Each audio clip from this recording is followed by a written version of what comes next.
Ms. On Boland? Zoom. Nancy's here. Very good. Mr. Wagonseller? Commissioner Plaskett? Here. Mr. Etchegary, Eureka County? Mr. Gallagher, Eureka County? Commissioner Haas, Humboldt County? Commissioner Waits, Lander County? Commissioner Thomas? I believe he's on his way. Nye County, Commissioner Strickland? Here. Ms. Carver? Here. Pershing County, Commissioner Hudson? Here. Mr. Mancebo? Here. Mr. Evans? Here. Okay. White Pine County, Commissioner Carson? Yes. Oh, good. Mr. Perea advised me he's not able to make this meeting. And Mr. Rogers, White Pine County? Alternates, Mr. Barbie, Churchill County? Jake Tibbetts, Eureka? I'm here. Very good.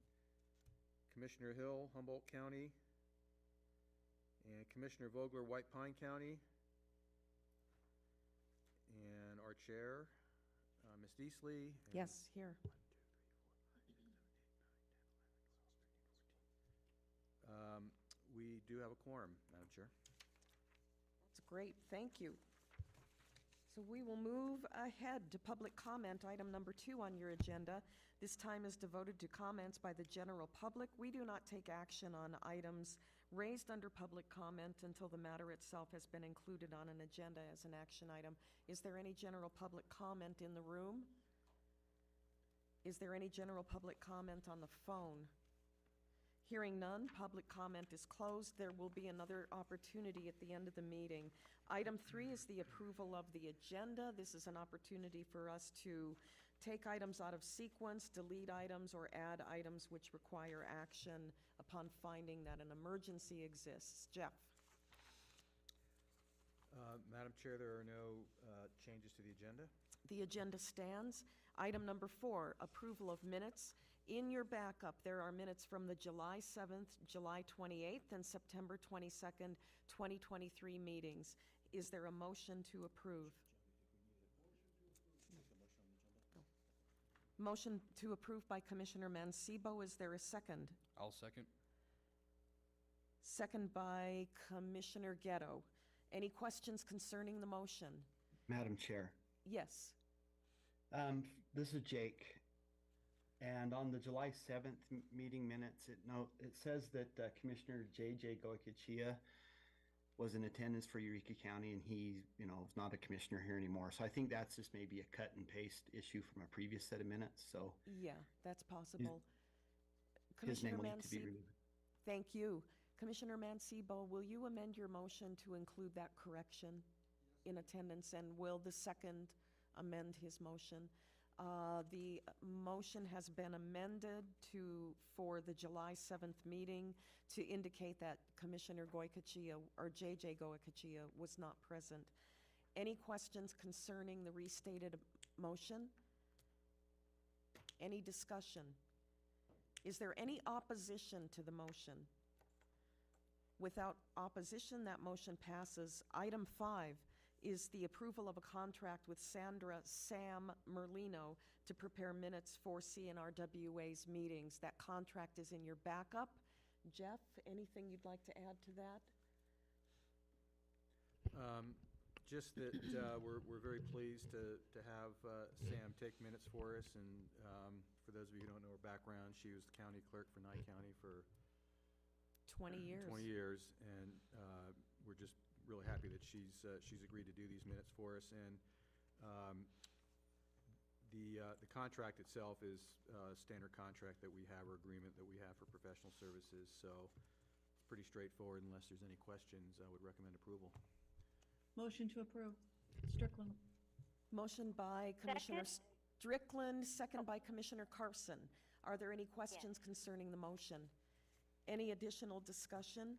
I just want to welcome Sam and to tell the board what an absolute pleasure it was to to have had the opportunity to work with her for all those years. Any other discussion?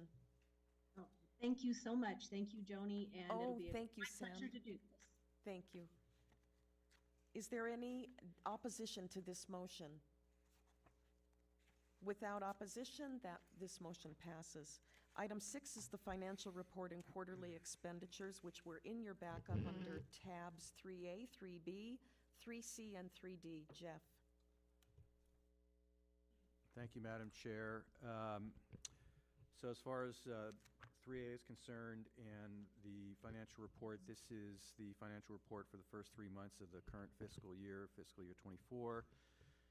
So as of September 30th, and this is provided by Elko County, and not a lot to say about this, other than you may notice that Elko County, as shown as not having paid their invoice. That's, I think, just an oversight and should have been straightened out by now. If not, it will be in my conversations with Elko County. And then, at least pending the invoices that are up for your consideration on this agenda item as well, the only expenditures so far, as of at least September 30th, that have been approved are for the insurance with the pool pact, and that was for $1,947.41. So not a lot of activity for the first quarter, but again, I think with the addition of Elko County, all of the member counties have paid their assessments. So that's item 3A. Item 3B is the invoice from Nevada Authority Management LLC, my LLC, for professional services. And it includes 78 and a half hours and other expenses primarily related to the previous in-person board meeting on July 7th. And there's a report that I provide along with my invoice that basically just provides a couple of line description on each of the entries. I would say that this is probably one of the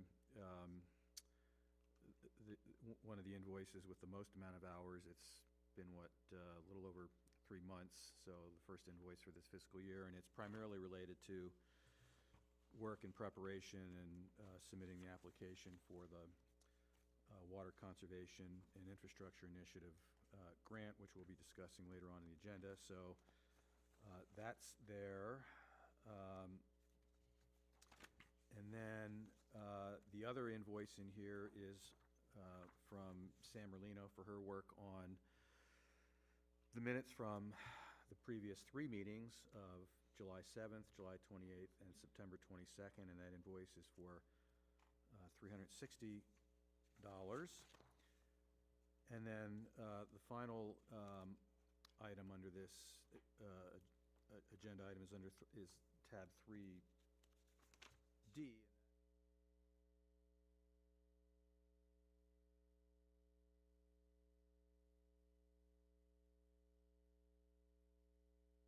This is pursuant to the agreement between Hansford Economic Consulting and CNRWA for Hansford Consulting to work on the application process for the Water Conservation Infrastructure Grant for the Water Rates Retirement Program, and specifically for developing the methodology and establishing the valuation of water rights, which we'll also be discussing in an upcoming agenda item here. So far, her 2 invoices total about $5,287. The existing agreement is not to exceed $10,000. In addition to these 2 invoices, I would expect that Hansford Economic Consulting will submit another invoice. Keeps going off. Some additional work and related to establishing the water valuation, and then she'll be doing a short presentation on one of the upcoming agenda items as well here for this meeting. So far, at least, it's under the $10,000 not to exceed amount in her contract. And I would also note that the funding for this particular contract is from the CNRWA budget. I don't believe I included it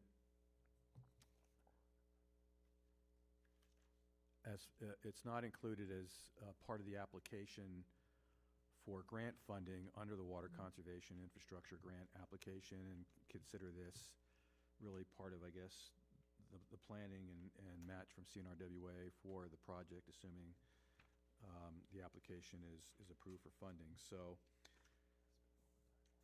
I think that's about it for that agenda item. I'd be happy to answer any questions. Are there any questions for Jeff? Yes, Chris? On 3A, down under contingencies, you have 15,000 under actual. Is that supposed to be included in the total? Where you have 208,000? Let me check here. Back to 3A. So, Mr. Agasso, I'm sorry, what is the contingency? So down at the bottom, you have 15,000 for contingencies under actual, and it's listed, but it's not in the total. You have 208,000 in the total, but it's not counting that 15. Should that be counted, or should it not be there? Can everybody hear Chris Weigenseller Gotcha. online? Yes. Yes. Okay, thank Oh, you. Yes. so that should be included. Contingency is a contingency, so it's not, it's not, it's just part of the, oh, I see what you're saying. Okay, I understand Then your the question total's now. wrong then. Okay, that is not included as part of the actual. The contingency hasn't been spent, Okay. so if that's your question. Okay.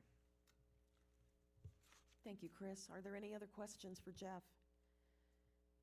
Is there a motion to approve? Motion to approve by Commissioner Mancebo. Is there a second? I'll second. Second by Commissioner Ghetto. Questions concerning the motion or additional discussion? Is there any opposition to this motion?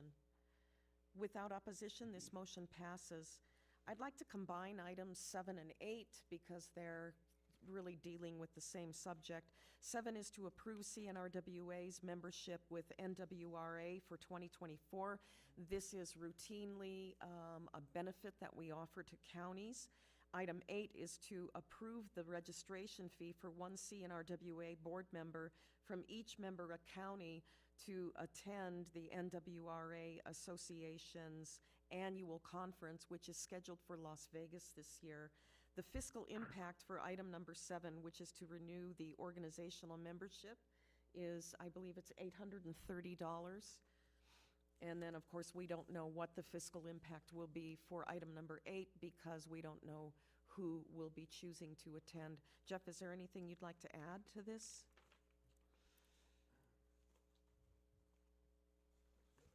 Thank you, Madam Chair. So, yeah, just to echo on what the chair has indicated, this is something that we've been doing now for the past couple of years. So, many years. So, full membership, organizational membership for the 9 CNRWA member counties would be $830. So that basically means that there's one board member from each of the CNRWA member counties that would be eligible for the various discounts for seminars and conferences and all of those sorts of things. And then under the conference registration, the basic registration, depending upon the number of folks from CNRWA that might attend, is anywhere from $480 for the full conference to $610, depending on, you know, whether it's early bird registration and if we have a minimum of six individuals attending. But I guess the maximum amount for at least the registration for the conference would be about what's 9 times? About $4,300. If each member county, nine board members attend the conference, it would cost CNRWA about $4,500. And as far as the conference itself, there is a tentative agenda in there. The registration would cover this part of the conference, and for those of you who have attended NWRA conferences in the past or familiar with them, there are other workshops, including water rights workshop, advanced water rights, and maybe 1 or 2 others that are not included as part of this registration. But if you are planning to attend this conference and haven't taken the water rights workshop or even the advanced water rights workshop, it's something, you know, you might want to consider doing as well. I also noticed that there's a I think, a special session as well on NEPA, so something to take a look at. The conference this year is in Las Vegas. It's at the Tuscany Suites, and really good room rates at $85 a night for the Tuscany Suites, and the Tuscany Suites is a nice location, nice facility, and close to the airport. So again, even though it's in Southern Nevada, it's a great location and a well-attended conference, and looks like a great agenda as well. So Jeff, we have alternates on this board who participate regularly. Would they also be eligible for the registration fee? Madam Chair, I think in the past, we have allowed or opened it up to alternates. So again, this would be for one CNRWA board member from each member county, and if there are no board members that want to do this, and there is an alternate that the county's, okay with, and we could, we could certainly open it up Okay. to the alternate as well. Great. Questions for Jeff? Comments? A motion? And this is, again, a motion on items 7 and 8 combined. Is there a motion to approve? Motion to approve, Strickland. Commissioner Strickland, James Evans beat you to it, so there's a motion to approve by James Evans. And if I could remind members, if you're going to, in the room, if you're going to make a motion or a second, turn your mic on. Commissioner Strickland, will you second that motion? I will, thank you. Second by Commissioner Strickland. Questions concerning the motion or additional discussion? Is there any opposition to that motion to approve items 7 and 8? With no opposition, that motion passes. Item 9 is to approve amendments to CNRWA's bylaws. We met, I think it was last month or earlier this month. I think it was last month. And Commissioner Frey very generously agreed to chair this committee, and I'm going to turn the floor over to him.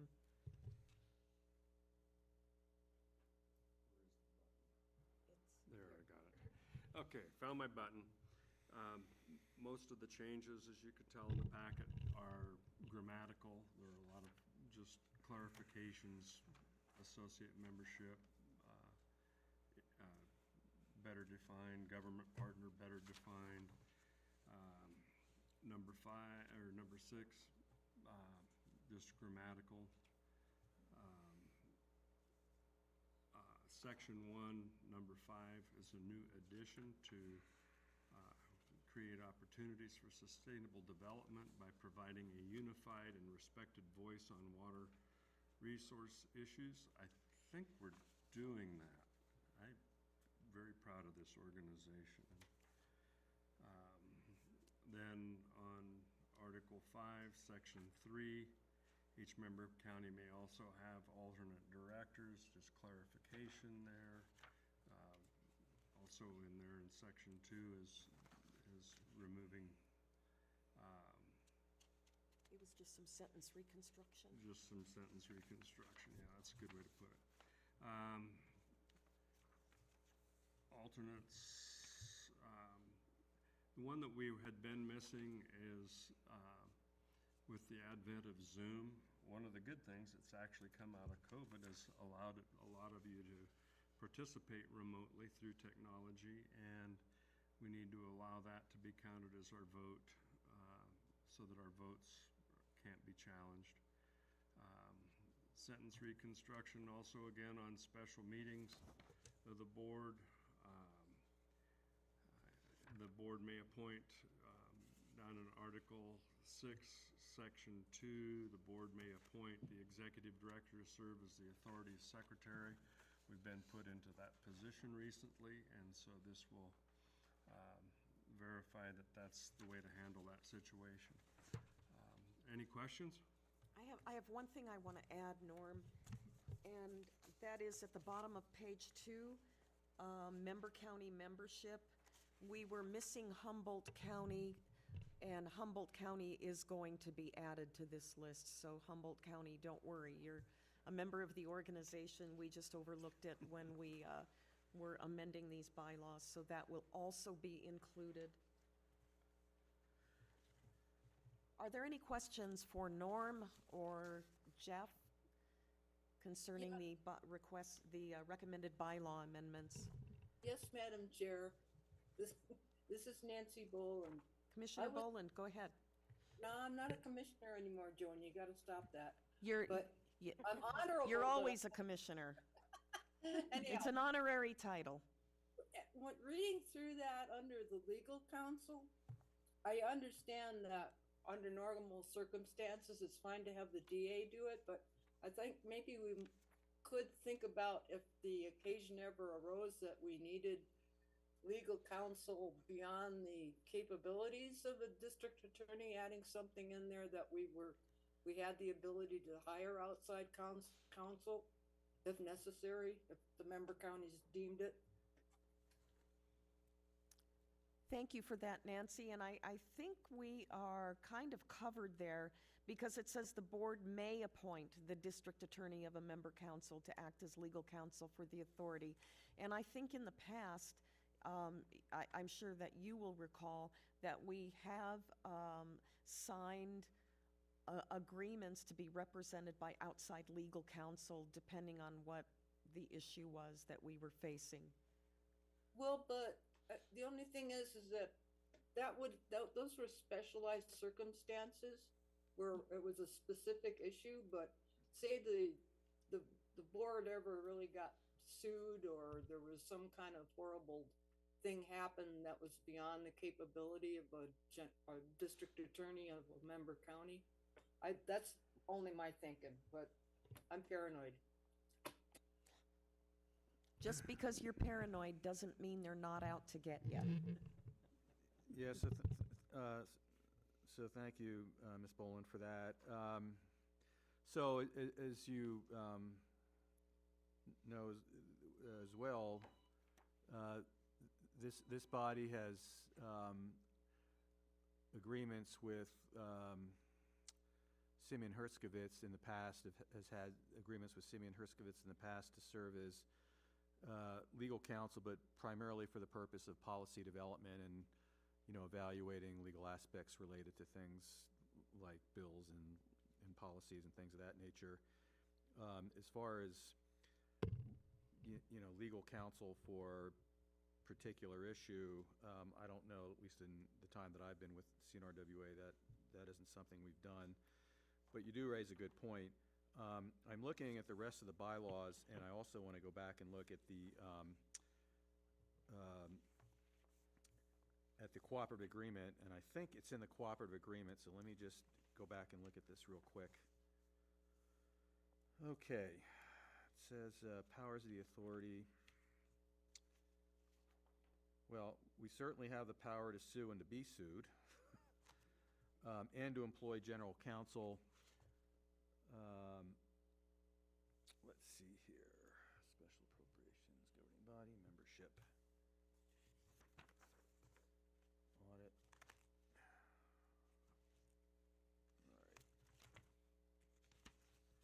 I'm sure it's in here. I just want to find it, and then we can always insert it in here if we need to. While Jeff is looking for that, let the record reflect that Wildy Broth is now in the room. No, it's not Wildy, that's JR. So, my apologies, JR. Thank you. So It's Ms. the other Boland, Wildy. under the cooperative agreement, it says powers of the authority shall have the following powers, privileges, and authority to contract for the services of engineers, attorneys, planners, and financial and other consultants. So it's in the interlocal agreement. I mean, we could certainly include something like that in the bylaws to reflect what's in the interlocal agreement. Well, it would probably be better if they both matched. And I don't disagree with that. We could just take the same language. Yeah, we'll just take the same language. Yeah. Is everybody clear on what that additional amendment will be? We'll take the language out of the cooperative agreement.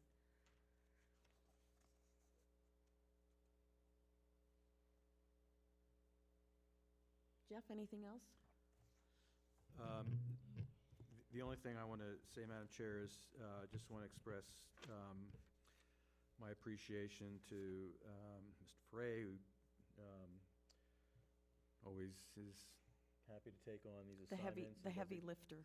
Great job, and the members of the subcommittee, including yourself, Madam Chair, Chris Wagenseller, who is relatively new compared to the other members, Gary Perea, but Chris brought I think, a different approach to this, at least a different set of eyes, because for the rest of us, we've been involved in this for a long, long 20 time, years. so it's easy to kind of overlook things. So appreciate everyone working on this, and it was actually done pretty quickly, I think, and so it was Yeah. a good exercise. Thank you. Yes, thank you. I would like to also express my appreciation for the participation, because sometimes I've said on these kinds of things, and you end up having be the only opinion, but this time we had a very diverse group, so I really appreciate that. And with that, I would propose that we accept the minutes, or the amendments as presented in the packet, and those that were also The additional presented amendments. orally today, and present them for consideration. Thank you, Commissioner Frey. Is there a second? Second Strickland. Thank you, Commissioner Strickland, second by Commissioner Strickland. Questions concerning the motion or additional discussion? Is there any opposition to this motion? With no opposition, this motion passes. On to item 10, which is an update on CNRWA's application for the Water Conservation and Infrastructure Initiative Grant. Jeff? Thank you, Madam Chair. So, we're going to spend a fair amount of time on this particular item. What I want to do is just give you an update on the status of the application, CNRWA application, the process, some of the milestones and things going forward. That, and then there are some very specific provisions or parts of the application that I want to go over with the board, and a couple in particular that I would ask the board to actually vote on and make it official, and I'll explain all that in due time as we get moving on this item. So, just by way of a refresher here, this is the CNRWA application for a Water Conservation and Infrastructure Initiative grant to implement a water rights retirement program. This is the $25 million in American Rescue Plan Act funds that have been set aside as part of a larger $100 million program that is being implemented by the Department of Conservation and Natural Resources, and the funding source, again, is ARPA money that was appropriated by the Legislature's Interim Finance Committee about a year ago. And the first $75 million of that Water Conservation Infrastructure Initiative has been allocated, and that was for water and wastewater infrastructure projects, primarily those that either were already on the Nevada Division of Environmental Protection Agency's revolving loan fund program or priority list, or new applications. So typical water, municipal water infrastructure, water treatment, things of that nature, water mains, if they need to be replaced because they were health hazards.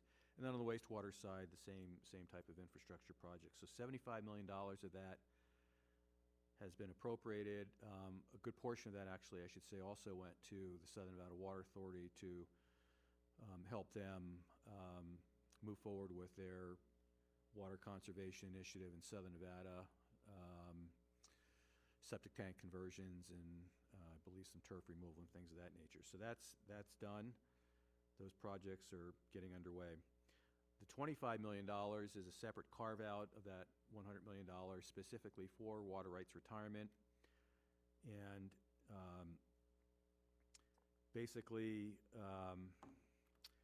it's a program that for those of us who worked on legislation in the last legislative session, the 2023 legislative session, as a follow-up to Senate Bill 176, which was something that this board asked for a bill sponsor, which was who was Senator Goicoechea, to put together a program to stand up a water rights retirement program and provide funding for. That bill was not approved, but this opportunity for at least doing something until the next legislative session to try to get approval the next session for this is the $25 million. And so the requirements basically are, this funding is for programs, and this would have to be either a public entity, county, city,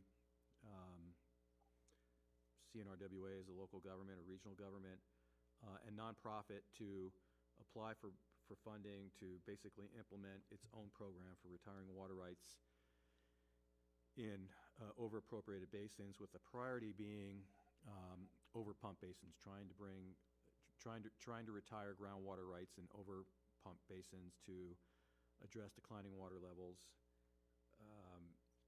and addressing the possibility of future curtailment and giving those that might be subject to a curtailment order in the future some opportunity to retire sell their rights and retire them. We've had at least 2 special meetings since July 7th with this board to kind of give you an update on where we were, get some ideas and feedback, but we appreciate all the work that has gone into this and help from others. And so the application was submitted, and basically the application is in your packet. Not all of the attachments are in there just because for some reason I couldn't retrieve them once the application was submitted, but the attachments were things like basin boundaries, so basically submitted a hydrographic basin map and a few other things. But this is the application. In some cases, there was a lot of opportunity, like, for example, in the description of the project, it was unlimited in terms of the amount of information you could provide, but then you got into other portions of the application, and then they were like, check a box or 500 characters, including spaces, to describe certain things. So it was a little tricky, but I think we got our points across on all of this. So the 2 key points here that I guess I just want to make sure and reiterate for everybody and make sure there aren't any changes or thoughts or questions about are primarily the priorities and the purchase price that this board would set for purchasing water rights from willing sellers. And before I should have gone back and said this, before I get into this specific part of the presentation, the applications were due October 2nd, and so CNRWA's application was submitted. I prepared that and submitted it. The Humboldt River Basin Water Authority also submitted an application, which I prepared for them as well. And we didn't really hear much, and then we were advised that the Technical Advisory Committee, which is a committee of about a dozen people that was formed, back in January by the Department of Conservation and Natural Resources to advise on the allocation of the $100 million, including this $25 million set-aside, is going to meet on October 26th to review the applications that were submitted. So in addition to CNRWA, CNRWA's application and the Humboldt River Basin Water Authority's application, there are 6 other applications that were submitted. I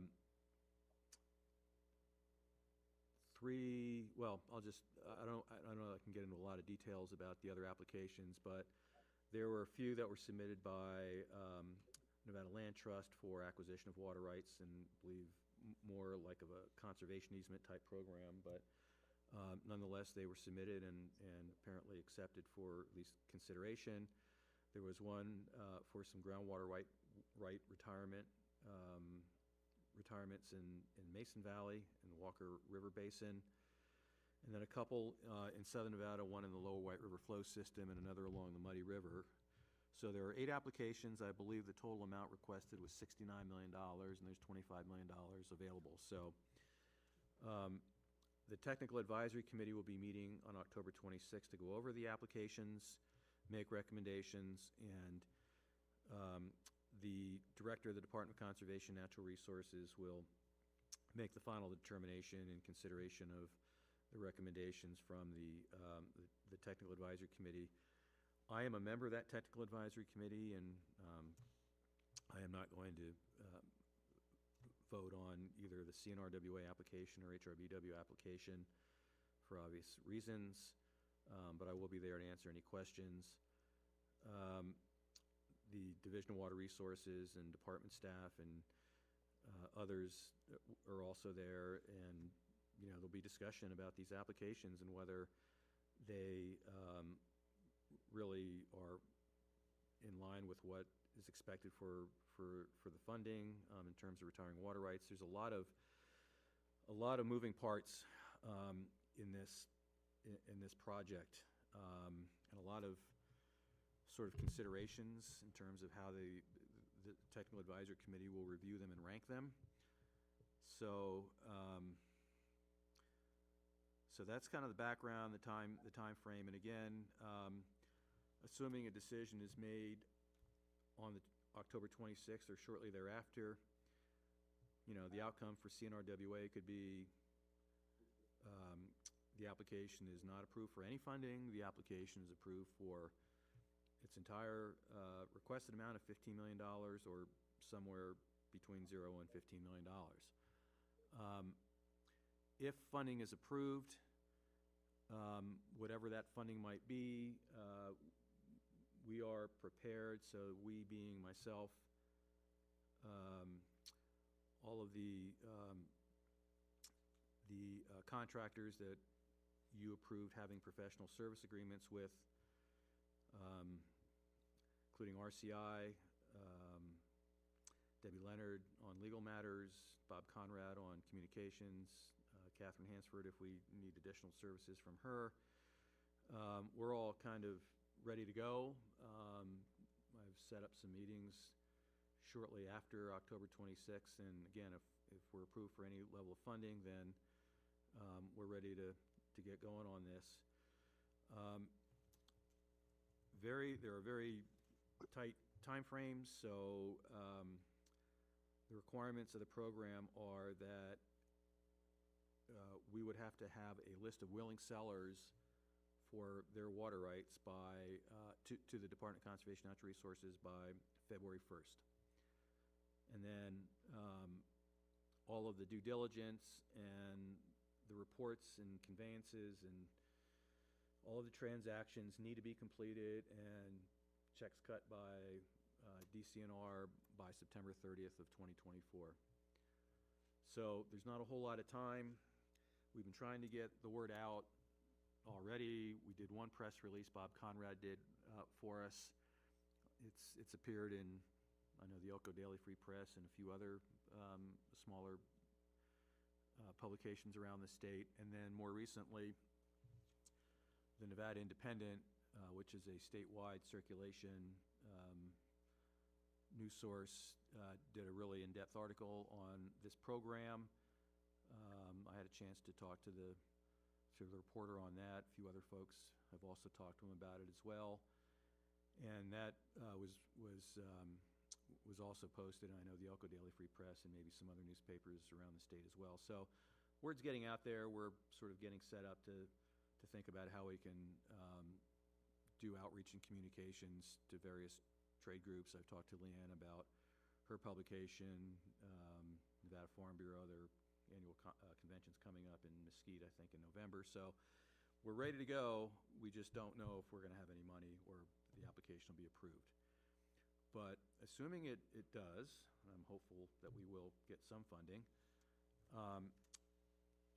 Again, I just want to, talk about a couple of specific items here, and this is part of the application. And one of the things, I guess we'll just start with the priorities. So in the application, and we've discussed this at least once before, maybe in both previous special meetings on this topic, given that the program is really is really aimed at addressing overpumped groundwater basins, we did an analysis of where those basins are, at least in the central region, and what the priorities might be. And hopefully I have a copy of that here in my packet.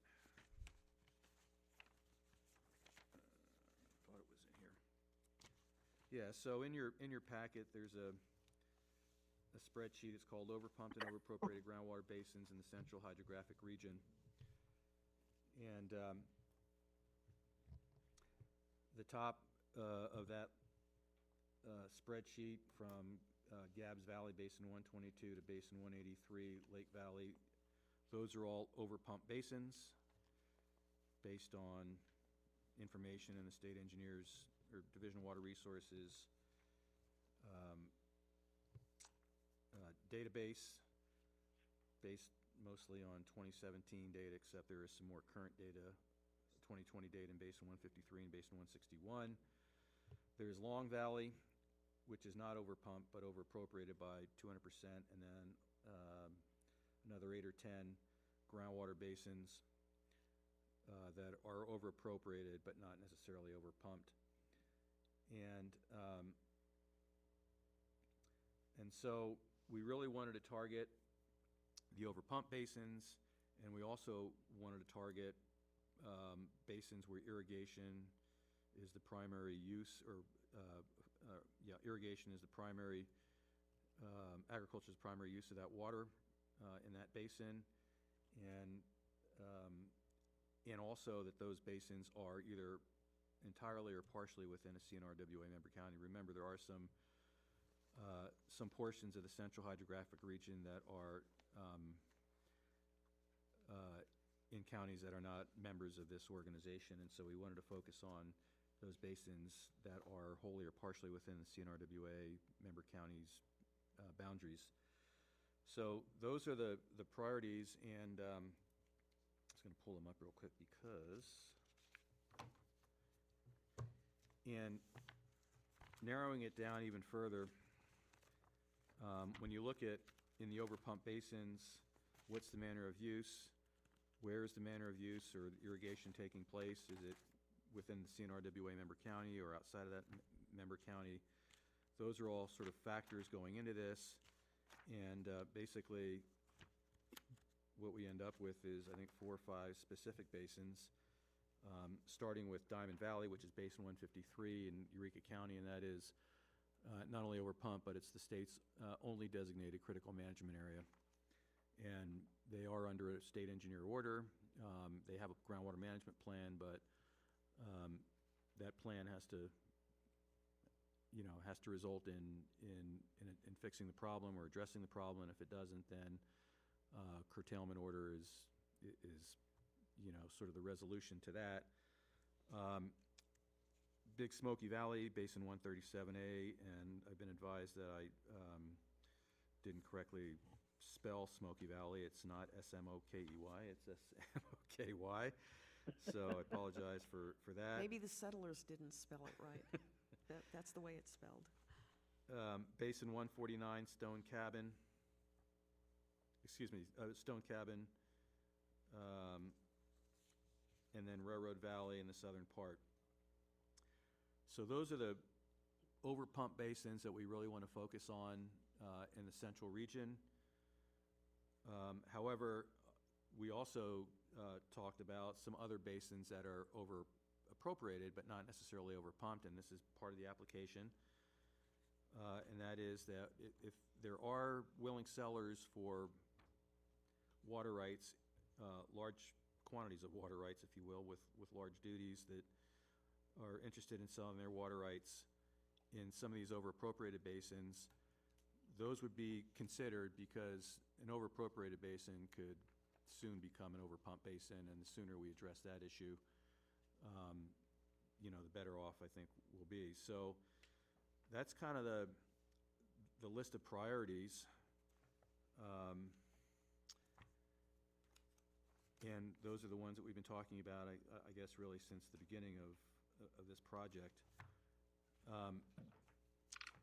The other part that I really wanted to spend some time on, and Catherine Hansford with Hansford Consulting, who basically prepared the water rights valuation portion of the application. So that means developing the methodology and also working with myself and Jake Tibbetts and sort of just going through this process on setting the valuation,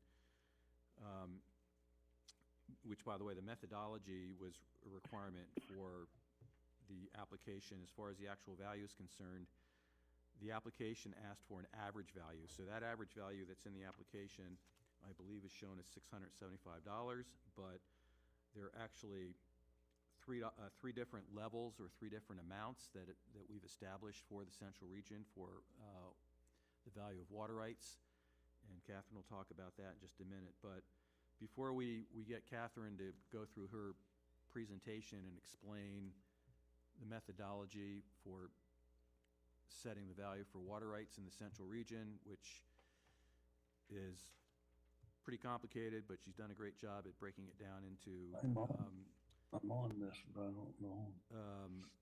We're muted or her not? PowerPoint. Commissioner Bruff, I think maybe your mute is off. Yeah, good luck there. Okay, thanks. I'll find it. I'll get it. Okay, thank you. So before we turn it over to Catherine,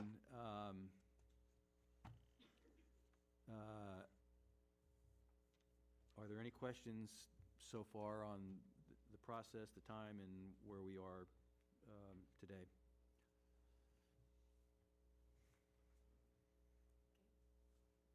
No questions? Okay. And before I also turn over to Catherine, I just want to acknowledge Jake Tibbetts from Yreka County, who's been really helpful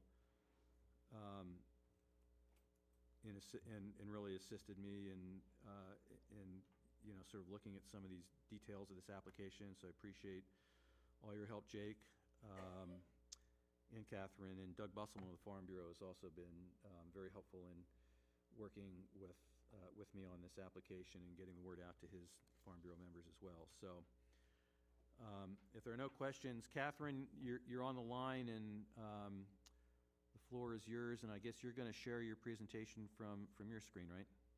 Yes.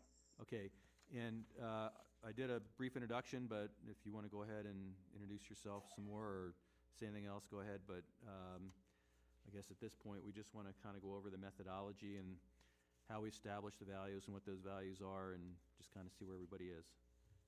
Okay. I can't start sharing until the other participant has stopped. So that last presentation needs to come down. Let me see what we can do. Hold on. Okay. No, thank you. I guess very quickly, I'm Catherine Hansford. I'm principal of Hansford Economic Consulting, and I know a few of you know me. I did do some work in Diamond Valley back in 2013, 2014 timeframe. So I see a few familiar names here on the Zoom call. And I guess I would also like to just thank the conversations that I've been able to have with Jeff and Jake and Doug Busselman, and all of the input that has gone into this piece of work.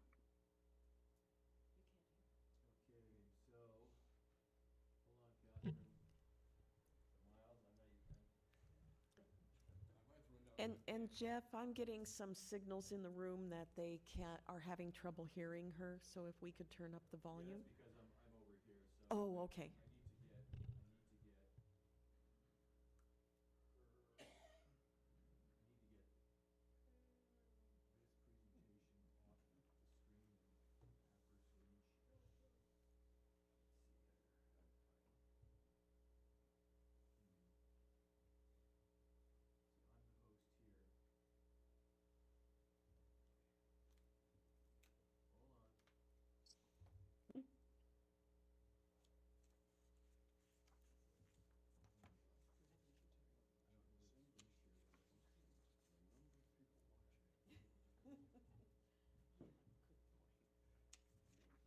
the host here. Hold on.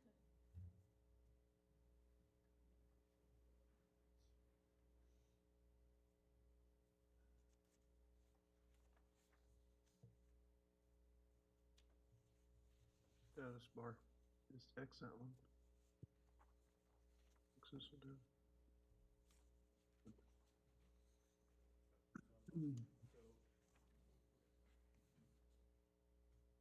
I think you just have to do a stop share on your computer. Yeah, so I'm not hosting on my computer. It's being hosted on Churchill County's computer, and I don't know where the stop screen share is. So we're going to try to get someone to help us do this. So hang on.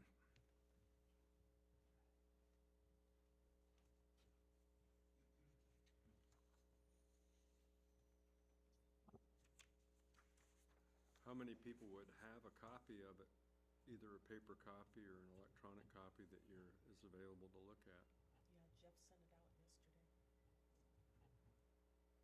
or to share?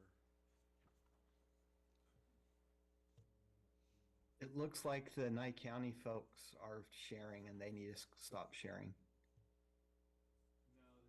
It's the tritium sampling presentation is showing. Yeah, but it says that you're sharing Jeff Fontaine's screen. Yeah, so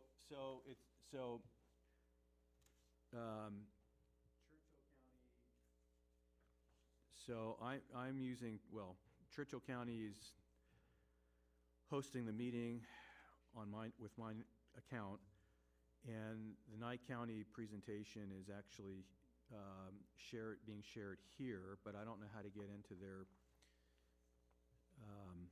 screen to stop sharing. So we're going to try to figure that out. And if we can't, then we'll just, I think everybody does have a copy of the presentation because I did send it out, but let's just give it another minute if we can.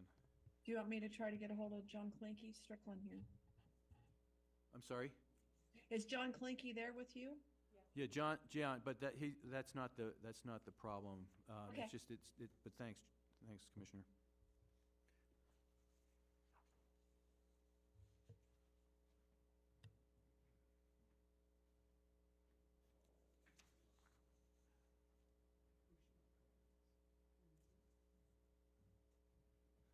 Here comes the hammer.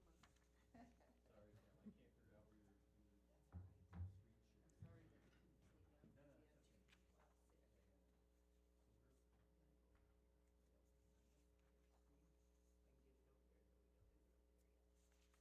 Oh, you're on another computer.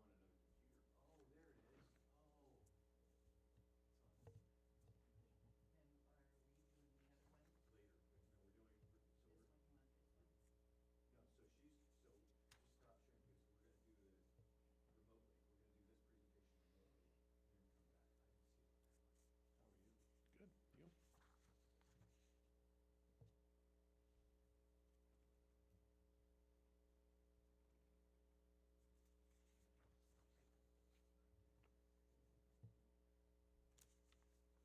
Catherine, do you want to try now? Okay.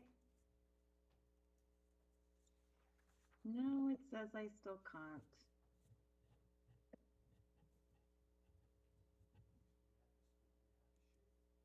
It won't let me.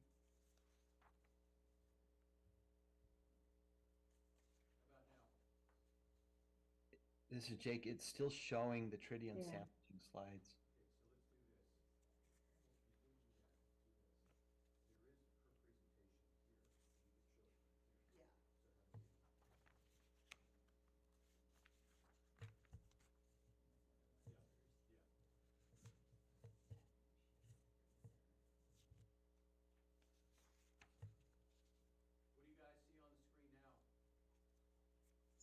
Still the tritium. No, I've got. We've got water rights valuation. How about water, what do you see now? The same, still tritium.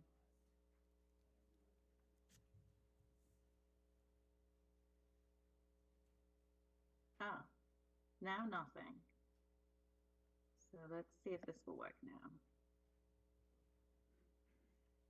Okay, I think.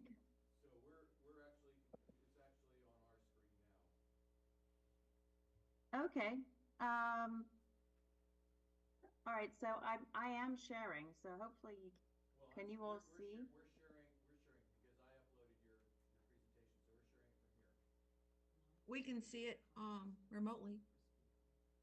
Okay, so I guess I'm just asking, are you in control of forwarding the slides right now? So, I guess, yeah. Okay. All right, we'll do it. But before you start,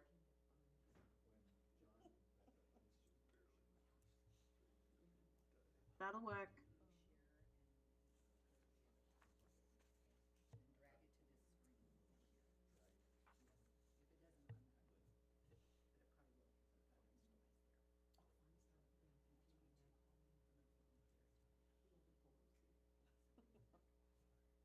I can work with that. That's, okay, that's go ahead. fine. I'll advance it from here. Okay.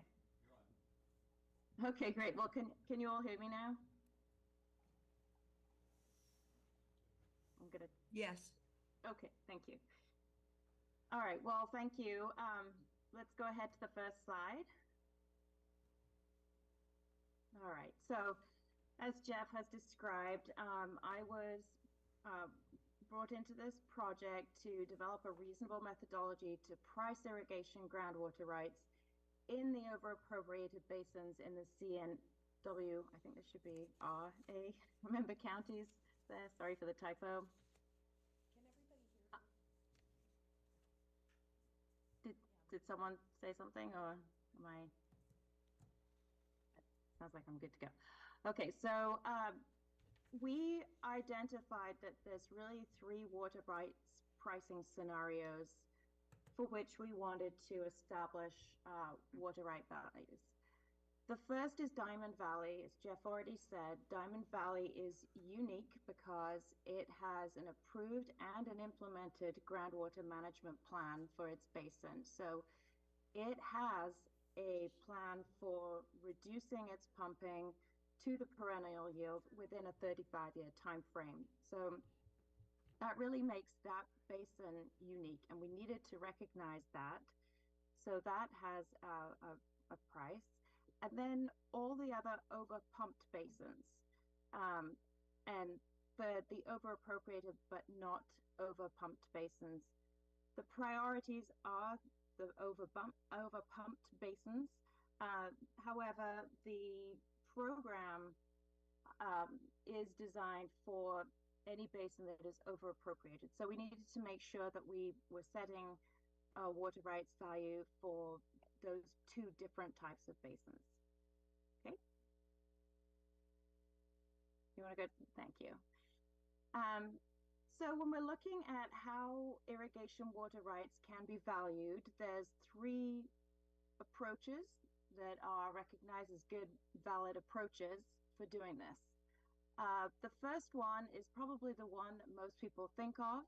It's the comparable sales approach. So similar to any property right, that is when you're looking at other sales that have happened recently, how much they sold for. But there are considerable issues that go along with that water rights valuation. And one is it's a real considerable effort to do this. And there's difficulty in finding really good comparable sales. So although there are some sales that we can look at, they're also different. Some of them will have many farm buildings that come with the sale, for example, or a residence or even multiple residences that come with the sale. And each property that there are sales for they've each got something individual or unique about them. And so to really do a good comparable sales approach, it's a lot of time and effort really evaluating all the differences between those sales. And it would cost a lot to really do a thorough job with that. Another issue with that approach is that it's not accounting for Diamond Valley's groundwater management plan, in that when you're looking at comparable sales, it's a backwards looking approach. What we want to be doing is looking forward with our approach. The groundwater management plan was in place, it was halted for a while, it was put back in place or re-implemented. So if we're looking at historical sales, that's also not really that great for Diamond Valley. So this approach was not pursued.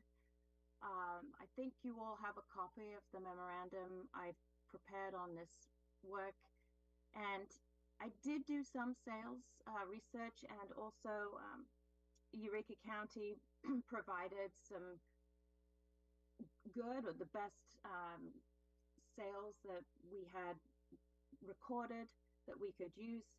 So we did look at this, and I do have some sales values, but that's really I've really just used it to bracket values as we try to test the reasonableness of the results that I get from the approach that I did use.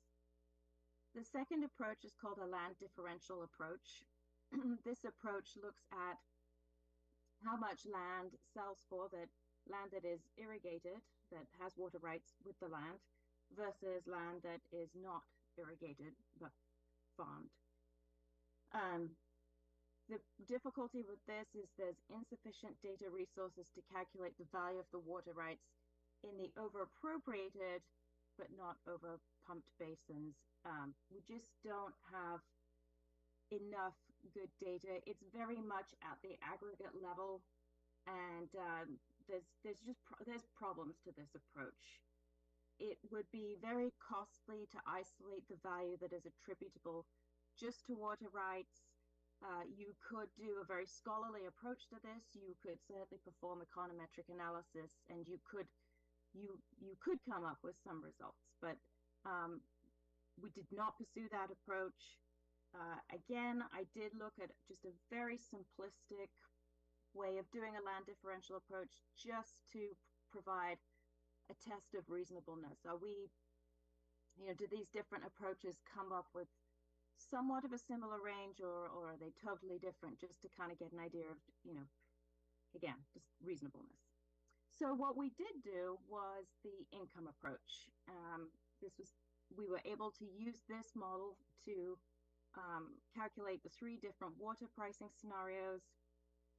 The income approach is quite a flexible approach, and as I'll talk about on another slide in more depth, it accounts for an objective and a subjective reason why farmers might discount the present value of their operating income differently. So I'm going to go in more depth with that, but really it gives us a model that is flexible, easy to use, is not costly, and didn't take months or even a year or so to develop.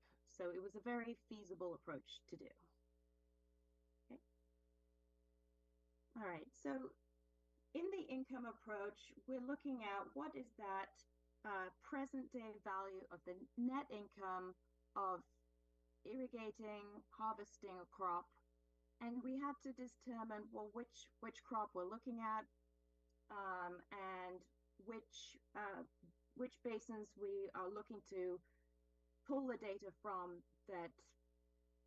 that's best for this model. So just starting out with an overview and looking at bigger picture data, what are the uses of the groundwater in the counties? We have the Central Hydrographic Region and the Humboldt River Basin region. And here I was just looking for how dominant is irrigation in each of these counties. See, overall, for all of the counties, irrigation is 80% of the groundwater use. I think I might sneeze. Sorry.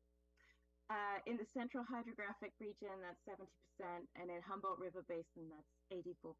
So really, really dominant. And then the next question is, well, what's being grown in these basins? For the next slide.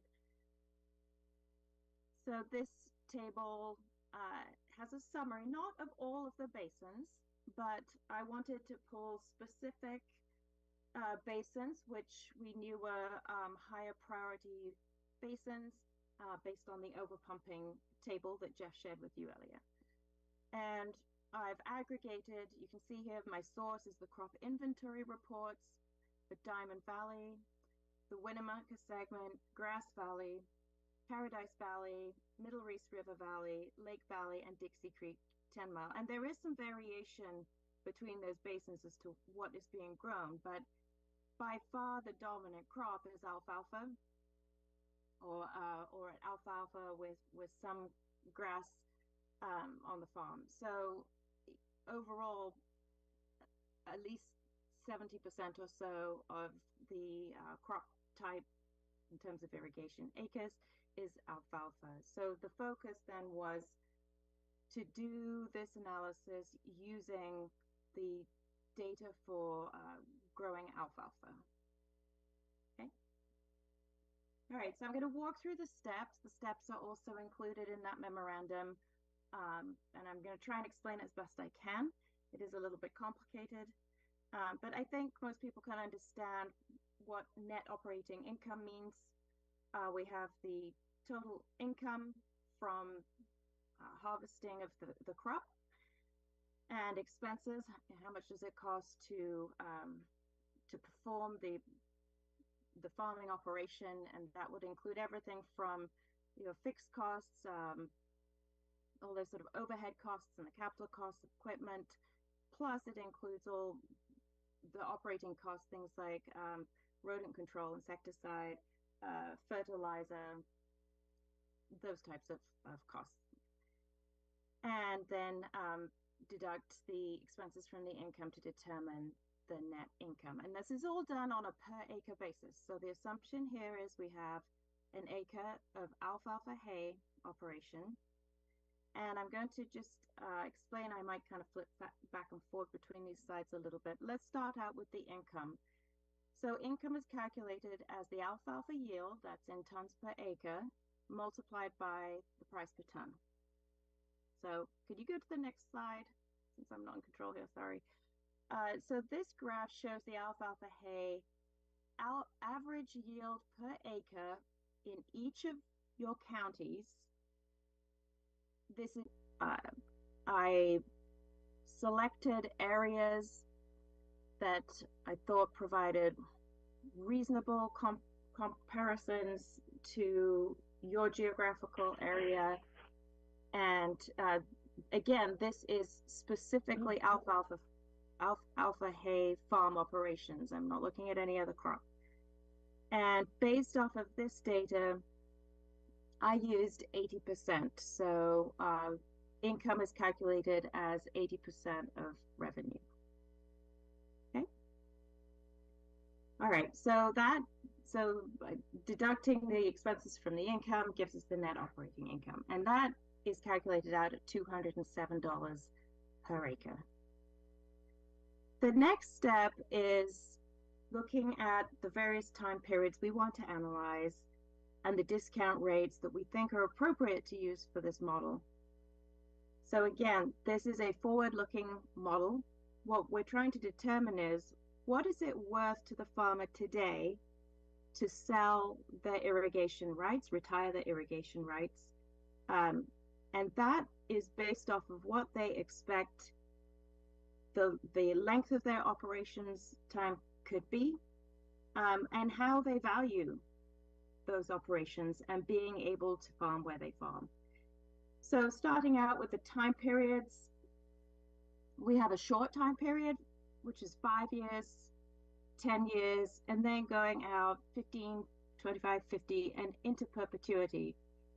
And this is really needed because some of these plans, like, well, Diamond Valley has a very specific time, and we know that there's We need to look in the short term and we need to look in the long term, and that's true of all of the basins. Then the discount rates, this is to account for how the farmers value the ability to irrigate and the circumstances in which they are farming. Typically, discount rates, for most people, you would think of a discount rate as being a financial, like an interest rate.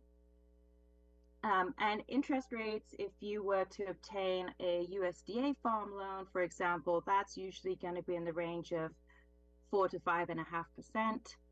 If you were going out to a private sector for borrowing, it could be as high as about 8%.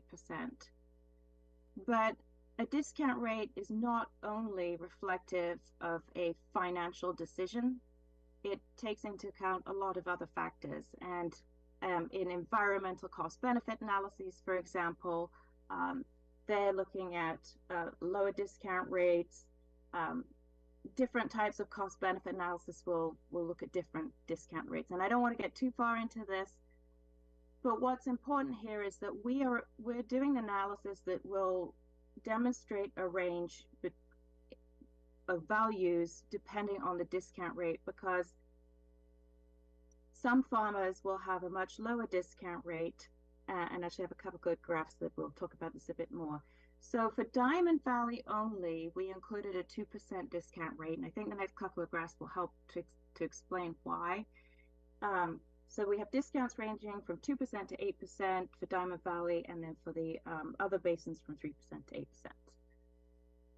Okay, oh, hello. Let's go back to the scatter plot. Let's keep going back. Yeah, one more. There we go. All right. So as I explained, for each of these time periods, which is represented by the different color dot, and then the different discount rate, pretty simple math to determine the present value. This is not a complicated model. And again, if you wanted to go down a really scholarly route, you would probably get a little bit more fancy, but I think this works for what we're doing. So if you look at, let's say, the 5-year time frame, that's the blue dot there on the bottom. It doesn't matter too much what your discount rate is, because it's a short time period, and so the value doesn't, your present value doesn't really change very much. It's very, very minimal range in the present value. But on the extreme end, in perpetuity, if you have a low discount rate, then you're going to value your ability to irrigate that acre at a much, much higher value than if you had a higher discount rate. So what you see here is that range of values gets larger the further out in time you go. And this graph here that I'm showing you is specific for Diamond Valley, because I've got that 2%. If we go to the next graph,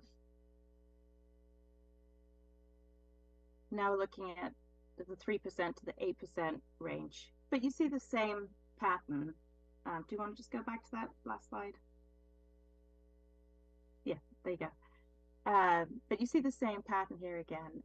Not much difference in the shorter time frame, but as you look into the long term, values range at a greater range, because of your particular farming operations and how much debt you've taken out, for example, or because of how you value the ability to be able to farm there into perpetuity. Maybe there's a heritage value involved with that. Maybe your family has been farming it for 100 years and you want to keep that going as your family's legacy, for example. So in that case, you're going to have a lower discount rate than someone who's thinking, well, I'm doing pretty well. I've got no kids to hand this farm down to. I'm going to take out this loan. I'm going to farm it as much as I can for the next 10 years and I'm out. So I hope I've been able to explain that. It's not an easy topic to explain to people. All right, let's keep going. Thank you. Okay, so now what I've done is I have taken the median present value per acre for that so let's looking across here. I'm going from 5 years to perpetuity. I'm taking the median present value from those different discount rates, from that range of discount rates. So Diamond Valley, the median present value in the 5-year time frame is $895 for that 1 acre. If it's in perpetuity, it's $4,135. So then how do we come to a price when we have this large range? The way that the model does this is by weighting each of the different time frames. For Diamond Valley, this is actually fairly straightforward because in the groundwater management plan, there is a groundwater pumping reduction scheme, and there's that 35-year target, and there's an established reduction in pumping per year. Not to say that it will actually occur as it says in the plan, because I understand that there is leeway for the state engineer's office working with the local office on this, that it could be adjusted depending on how well or poorly the groundwater basin is responding to the management. But we do have a pretty good understanding of what that reduction needs to be. So if you just, I'm going to ask you to flip to the next slide and then flip back again. If you could just flip forward. Here is the reduction plan it's really detailed in Appendix I of the groundwater management plan, and you can see within a 35-year time frame, they should be about at that perennial yield of 30,000 acre-feet per year. So I'm using that plan. Okay, let's flip back. Thank you. All right, so for the over-appropriated and over-pumped basins, except for Diamond Valley, there had to be a judgment, a decision made on these weights. And so this weighting is certainly more subjective, and this is where having a working group helped to determine. So this is really a consensus of water managers in the region for the weighting. And you can see for these over-appropriated and over-pumped basins, there's a large weighting on farming into perpetuity. Even though we know that some of these basins could potentially be curtailed by the state engineer in the next few years, there is no such order in place today. So 65% of it has been weighted in perpetuity. And then some weighting for, we do anticipate there will be some farmers who think curtailment is coming. Perhaps I'm about ready to retire, and this could be a good time for me to get out. So we do acknowledge that. We do have some weighting in that 5 years, 10 years, and then also in the in-between years. And then finally, for the over-appropriated but not over-pumped basins, for this, this value was calculated assuming that if these folks want to sell, this is a quick decision. They think that they're just going to be done in the next few years. So we weighted at 50%, 5 years, 50%, 10 years. And so they have a lower value per acre. Okay, next slide. And then the final step then is to calculate the water rights prices. So this is done by taking that irrigated land value per acre, which is what we just calculated, and divide it by the average duty in predominantly alfalfa growing basins.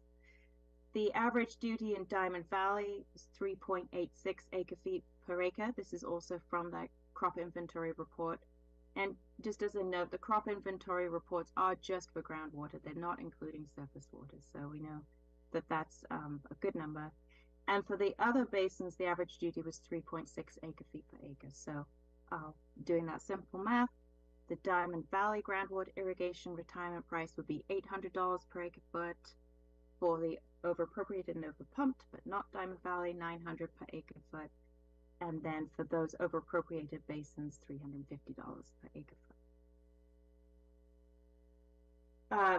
There is opportunity for exceptions to these prices. The program manager would have the discretion to make exceptions to the price paid if circumstances warrant deviation from the calculated price. That is, of course, should the board move forward with this and approve of this idea. And a really good example of this, as we were talking through, what kinds of exceptions there might be, is the Lower Reese River Valley Basin. So this is an over-appropriated basin. It is not over-pumped. However, this basin is in a high capture zone of the Humboldt River system, and that is a priority area for groundwater rights retirement because the pumping in the high capture zones reduces that ability of the senior surface water right holders to receive their river water allocation. So exceptions could certainly be made. And then finally, just looping back to what I had mentioned at the very beginning, this income approach, we have a range of values that go from as low as $250 per acre foot to $1,150 per acre foot. I did look at the other two approaches, and just for test of reasonableness, again, this is not in-depth analysis, and it's not being used to determine the water rights pricing. That land differential approach had a bracket of $200 to $900, and the comparable sales approach had a range of $400 to $1,850. So sort of, you can take that how you want to take it. To me, it was sort of, okay, then it gives a little bit of a validation of reasonableness. I don't put much weight on it, but I did think that there could be a lot of people who would question the results of the income approach, and I think a lot of people just naturally in your minds will go to comparable sales approach, even though I don't think that's the appropriate approach for this. So that's why I provided that analysis. So that concludes the presentation. I'm happy to answer questions.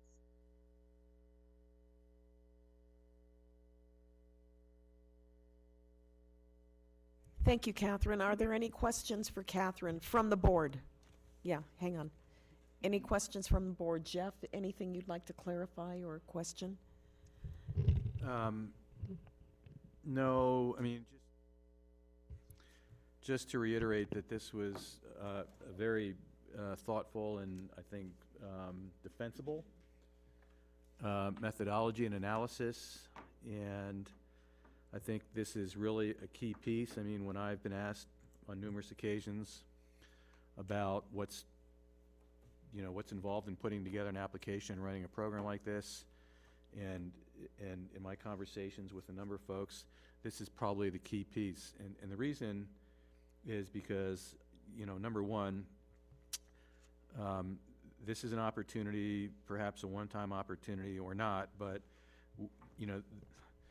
it's $25 million of ARPA money, but it's still public taxpayer dollars, and we need to be good stewards. We need to make sure that we're not overpaying or overvaluing water rights. On the other hand, we also want to make sure that we are being fair and respectful of those who might be interested in participating in this program. So it's a fine line. The other really, I think, important part of this as well is we only are probably going to get one bite at the apple on this. Because we have to have a list of willing sellers by February 1st, we won't know if there's even going to be funding available to us until probably the end of this month or early November. That doesn't leave a lot of time. And so we wanted to make sure that the amount that we would be offering is right there. I mean, that's the amount that people would be interested in. Think about, maybe some will do it, maybe some won't. But it's not like we can sit there and negotiate and bargain water sales. We just don't have the time to do that. And I'm not so sure that that's something we'd want to do anyway. So this is a really important component. That's why I wanted to spend some time with it. And Catherine, thank you for walking through it. I mean, this is my second time through this sort of presentation. It's not the easiest thing to grasp, but I think if you think about it and you know, if you go through the slides again, it'll come to you, and I think you'll have a better understanding of why we have three different amounts or a value set, and why they're set the way they have been set. So anyway. Questions from the audience. Leanne, you had you had your hand up? Yeah. Turn your mic on, press the red dot there where it looks like, there you go, and identify yourself for the record.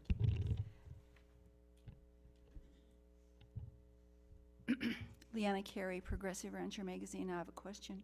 It may be, I may need to restate it, but my understanding is the loaning institutes, of course, hold full title, and the title holding institute must approve of water rights sales as the value is based upon that loan.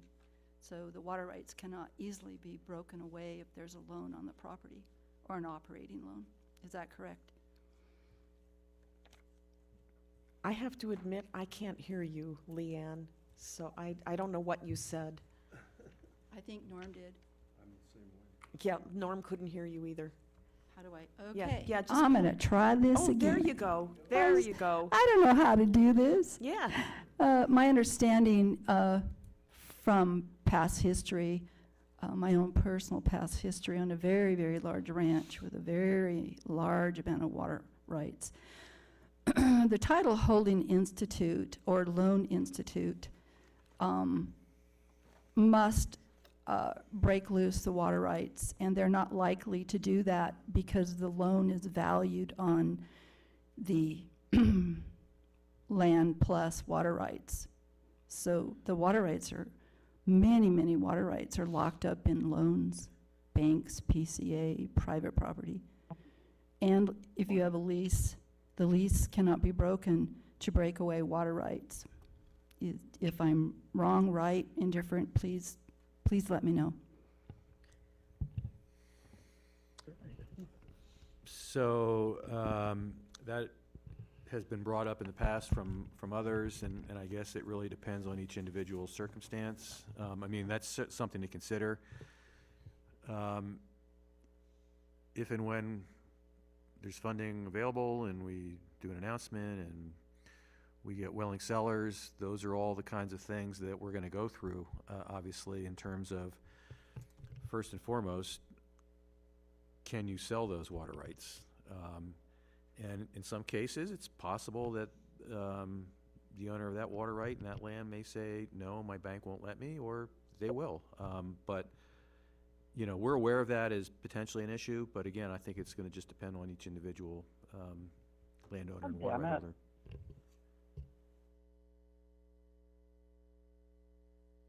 Jake, did you have a question? Was there another? No, Jake doesn't. I think Chris Mahana has his hand up. Oh, Chris. Oh, we're not looking at the screen. Okay, Chris, go ahead. Yeah, thank you. And thank you, Ms. Hansford, for this presentation. Like Jeff said, I would need to go through it again to fully wrap my head around it. But I guess just one thing that kind of jumps out at me with the slide that Jeff has up there, if you look at this through the lens of curtailment and assuming, and maybe I'm erroneously assuming that if the state engineer were to impose that, I would think he would start with the basins that are over pumped versus the over appropriated but not over pumped. So if you look at it from that lens, it would seem to me that folks in the over pumped basins would be willing to sell their water for less than the over appropriated but not over pumped, and that's just the opposite of the price per acre foot that you've come up with in this final slide. So I'm just curious your thoughts on that. Yeah. So the weighting for the over appropriate and over pumped is that the majority of the water rights will stay at a higher value because there is at least a perception that the farming can continue in perpetuity for most of the groundwater rights. So as we're looking at this on the weighted average, it means that others will be willing to sell, but even if they're willing to sell in the shorter time frame, they are expecting to get a higher amount per acre foot. Yeah, the other comment I would make to that, Chris, is we're at a point in time now where there are no other curtailment orders out there, nor with the possible exception of some of the management ideas that are being debated for the Humboldt Basin. There's not even any inkling whatsoever from the Division of Water Resources about curtailment. Now that could change tomorrow, but today we're at a point in time where we have to make decisions about what the value of water rights are in these basins based on what we know today. Going forward, and by the way, I should have mentioned this as well. I mean, I think all of us who have been involved in this program, Jake and Catherine and Chris and Laurel Saito, the Nature Conservancy, and Doug Busselman and others, we view this opportunity for the $25 million as a pilot study or sort of a stepping stone into the 2025 legislative session. I know there are a number of us that are planning to get together to talk about, you know, what we'd like to see the legislature do in 2025, because we have to demonstrate that this can be an effective tool and that we're being efficient and effective in a very short period of time. The problem is, I mean, I agree with you, Chris, if the state engineer had issued an order or proposed an order for curtailment in any one of these basins, that changes the number. There's no doubt about that. But that's not what we have in front of us today, so we can only work on the information and the conditions that we have at this point in time. Okay, thanks for that. I just recall in a prior, maybe it was one of the special meetings, that, I don't know if it was you, Jeff, or somebody in the audience commented that a potential motivation for folks to sell is the threat of curtailment. So that just kind of popped out at me. So, but I appreciate everybody's response. Thank you, Chris. And Commissioner Frey, you have a comment? Yeah, to me, I'm going to put it in very simple and plain terms, as just the way I see it, and maybe I see it wrong. We had to set a price, and we have the best educated wild ass guess that we could make. And thank you, Catherine. You did a great job of the analysis from a professional standpoint, and we will submit that to the people. People will take it for what it is, or if they don't like it, they won't accept the offer. So it's just that simple. We don't have time to sit in a negotiation with each individual farmer that is considering maybe they got to talk it over with their wife, their kids, their estate, you know, whether to sell or not. We're going to throw this price out there. People are going to take it or leave it. Well said. Madam Chair, I just wanted to add a couple other comments. First of all, so when we were going through this exercise and sort of this whole application process, you may have noticed in the application that one of the questions is whether or not there's a mitigation plan for how lands would be handled or managed after water rights are taken from the, stripped from the land and no longer available for use. And again, we don't have time to develop management plans. We don't have the time to implement management plans, but it is part of the contract, the scope of work in the contract with Resource Concepts to develop a general or maybe a basin-wide management plan for mitigation. In recognition of the short time frame and the need to do mitigation, I think there was consensus around, in addition to whatever the amount that you see there is for Diamond Valley, for over-pump basins and over-appropriated non-over-pump basins, we would, I guess, recommend adding $50 to that number per acre foot for mitigation. Mitigation would mean establishing a cover crop or whatever mitigation plan, general plan that RCI can develop for us, and also necessary compliance with state engineer, Division of Water Resource requirements on plugging and abandoning wells, for example. So for a large quarter section of land with maybe 640 acre-foot duty, that's, you know, $32,000, which is about what might be needed to plug and abandon a well and maybe establish some cover crops. So I just want to put that out there that we would recommend also an additional $50 add-on for mitigation to those values. Madam Chair? Yeah, Commissioner Boland, go ahead. There's one more point to add to this conversation is that we're trying to get irrigation rights, and they are usually the most senior rights in a basin. So the threat of curtailment to somebody that has senior irrigation rights is not as severe as others. So. Thank you for that, Nancy. And Madam Chair, if I may, there's one other thing, I'm sorry, this was an error on my part. In your packet, I inadvertently included the program cost estimates for the Humboldt Basin program. The Central Nevada Regional Water Right Retirement Program cost estimates are essentially the same with one exception, and that is the tracking, due diligence, associated documentation, reclamation, and mitigation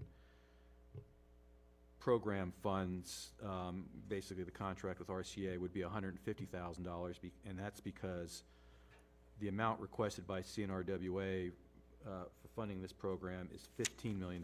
In the Humboldt Basin, it's a $10 million request, so that's why it's $100,000 for the tracking system for the Humboldt Basin, but everything else is the same, so. Okay, thank you. Jeff, do you require any action on this item? It's agendized for possible action. Yeah, I would like to have, if possible, the board debate or consider and take a motion to support the priorities and the calculated water right prices, including the $50 mitigation amount for each of these values. I have a question. I would move to do that, to accept the valuations as presented and the $50 mitigation plan, and to move forward with the project. And the priorities. And the priorities as well, on the basin's priorities. There's a motion on the floor by Commissioner Frey. Is there a second? I'll second that motion. Second by James Evans. Questions concerning the motion? Additional conversation or comments? Yes, Chris Wagenseller. I had a question going back to curtailment and saying that the threat of curtailment might result in a lower price, but the courts consider curtailment as a taking. And as you said, you know, a lot of them, that would lower the investment of banks that have loans. Somebody's gonna end up paying for that if it's curtailed. So I don't see the threat of curtailment as lowering the price. I don't know if that's correct. Okay. Thank you, Chris. Thank you. You want, yeah, go ahead, Jeff. Yeah, I don't have an answer to that. I mean, that's, you know, CNRWA isn't issuing any curtailment orders. There's no authority to do that. That's, that is exclusively the authority of the state engineer, and so I guess they would have to deal with that issue. But as it relates to what was discussed earlier about banks and loans and things of that nature, I don't know what to say. Yeah. I mean, one element of this program to keep in mind is, and you know, we have heard this argument or discussion, and that is, why should we even be buying water rights from anybody?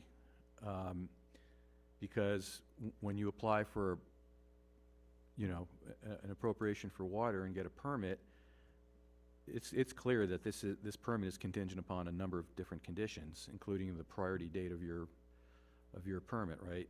So the point, I guess, is that as a water right holder, you should have been fully informed of what your rights are for this water. And so I don't know legally, and I'm not an attorney, nor am I a loaner or a banker, but, I guess the argument could be made that, well, you knew what the conditions were, and so curtailment's a curtailment, and we have no obligation to do anything for you if it's under a curtailment order. The reason that this is a program that I think this board supported and is going forward with, and the state is funding, is because there's some, maybe it's not a legal obligation, but some role that the state had in over-appropriating and allowing these basins to be overpumped, not to mention encouraging from, the 1860s, the federal government, people to move out west and irrigate these desert lands. So there's some obligation or responsibility, whether it's a moral obligation or not, but anyway, trying to provide some of those farmers with rights that might end up being curtailed, an opportunity to be able to, to have some way to survive going forward. So anyway. Thank you, Jeff. There's a motion and a second on the floor. Any other discussion? Madam Chair, this is Ralph Keyes. Yes, Commissioner Keyes. I know this is probably a little bit outside the scope here, but there may be unintended consequences of selling water rights completely off of a parcel of land where the soil can erode through and create fugitive dust. There's really no consideration for selling off the water rights off farmland that could contribute to a huge fugitive dust problem in the neighborhood. So we just want to be mindful of that. It's really not a consideration in this, but it should be to the property owner that sells the water rights, because they may be liable to mitigate fugitive dust, and they may not have any water left to do it. So could be a liability there. So Commissioner Keyes, that is part of the mitigation effort here. So first of all, it will be the responsibility of the property owner to do that. And that $50 that we mentioned earlier about adding that to the values that have been established based on the water right itself, there'll be an additional $50 per acre foot for mitigation.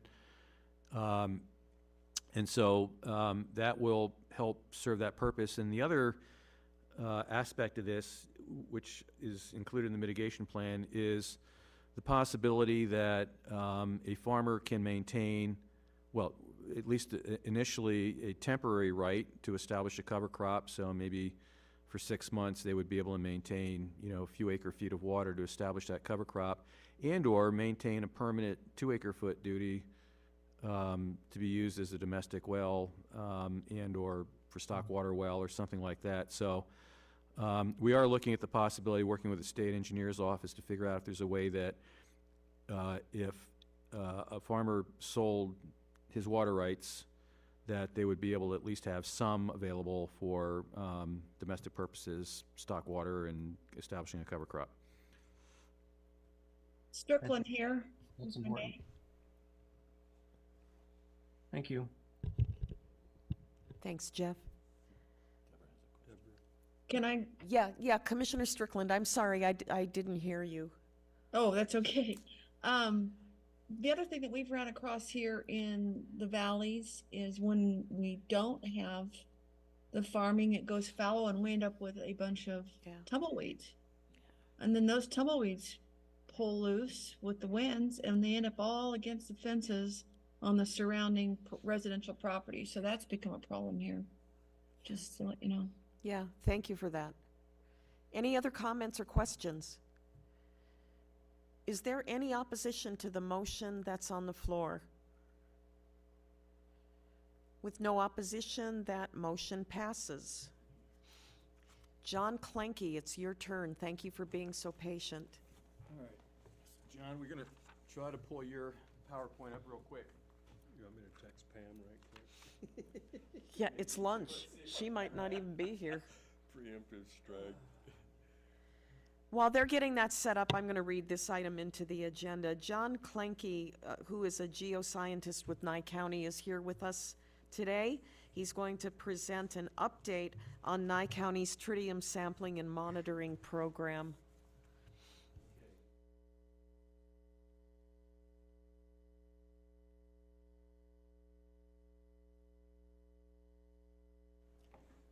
People on the phone or on the Zoom call, can you see the presentation?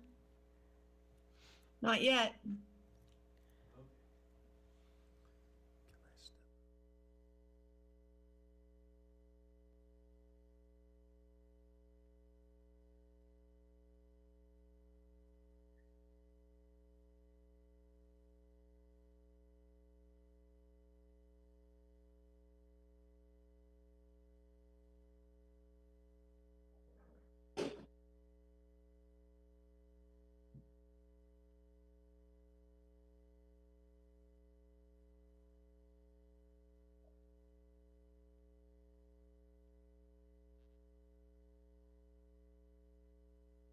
There it is.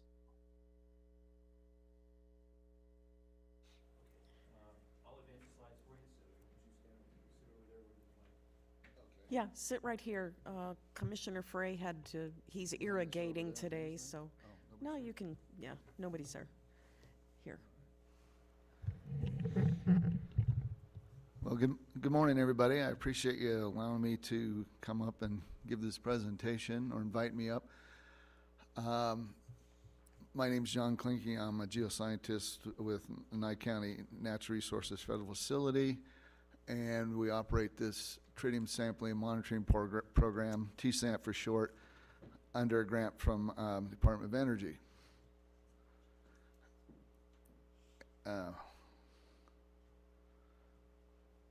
Okay, next slide, please. Just a disclaimer, none of the information here reflects the viewpoints of the DOE. Okay, thank you. Next slide. It's an overview. I'm just going to skip past that one and try to save a little time here. Next. Okay, so background. Nye County has the duty to protect the health and safety of its citizens. In the years past, because of Yucca Mountain, we had the Nuclear Waste Repository Project Office going, and we drilled approximately 50 wells south and southwest of Yucca Mountain, which has greatly benefited this tritium sampling program. We conducted numerous aquifer tests, geophysical surveys, tracer tests, etc., and we provided all that data to the Department of Energy.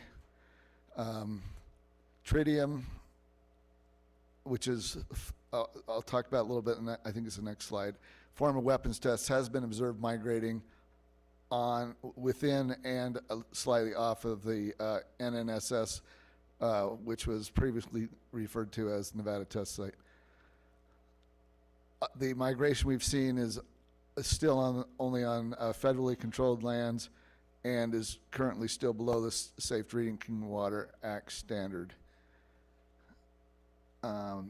We are now in a 11-year grant with DOE. We have extended this grant twice now at no extra cost, just because we've been frugal with the money. And we sample only off-site at locations down gradient for groundwater, down gradient from the NNSS. So currently our grant will extend through 2026, which means the water sampling will go through 2025. Our program under this grant, Nye County has also been available to participate in DOE's UCTA reviews of the models they have for the 5 areas where they set off bombs on the NNSS, which are called critical action units. We've had input into the geologic understanding and commented on the current models they have. Next slide, please. Okay, why sample for tritium? Tritium's a radioactive isotope of hydrogen. It's actually forms with the water molecule, which makes a constituent of the water, so it moves at the same speed as the water, which is faster than any other radioactive nuclide would move because of absorption and adhesion. Due to the mobility of tritium, it gives us an early indication of these other more potentially dangerous radionuclide movements. So it's kind of the canary in the coal mine. As I said before, we have not seen anything above the safe water Drinking Act limit, which is 20,000 picocuries per liter. Next slide, please. Okay, so just a little bit for the folks here that aren't from Nye County. Nye County is the third largest county in the contiguous United States at over 18,000 square miles. And believe it or not, approximately 98% of that is federally controlled. The NNSS, which I mentioned formerly, the NTS, is completely within Nye County, and surrounding that, parts of the Nevada Testing Training Range, or NTTR, lie within Nye County. Nye County's estimated population, the last time we had a good census, 2022, was around 54,700 folks. Next slide, please. Yeah. Pahrump, which is not in the flow path, but it's a major population in Nye County. It's approximately 26 miles south of NNSS, has a population of about 45,000, and is estimated to grow to over 88,000 by 2060. Amargosa, another community which is closer to the NNSS, is 9 miles southwest of 9 miles off the southwest border of NNSS, and 50 miles south down gradient of Paiute Mesa, where it's the area we have that the DOE has seen tritium moving on site. Population of Amargosa is a little over 1,000 people. Next slide. And Beatty, this is the area that we have the most concern of the citizens for, is approximately 30 miles southwest of Paiute Mesa, population about 880 people, and approximately 25 miles southwest of the well EREC11, which is slightly off the NNSS, but is the one that has shown some tritium movement and elevated tritium levels off the Nevada site, but still on the NNSS. Next slide, please. Okay, so what is the responsibility of Nye County under this program? We have to identify the sampling locations. We've developed plans for this. We collect the water samples. And this is the important one. We maintain our analysis of our samples through an independent laboratory, so we're not associated with DOE, but this is a Nevada certified lab. We do the data checks. We provide the sampling data to the DOE, which they include in their yearly environmental reports. We interact with local governments like we are here today, provide meetings and community events, and such as in the local newspaper PVT, so citizens are aware of what's going on. And we do things like poster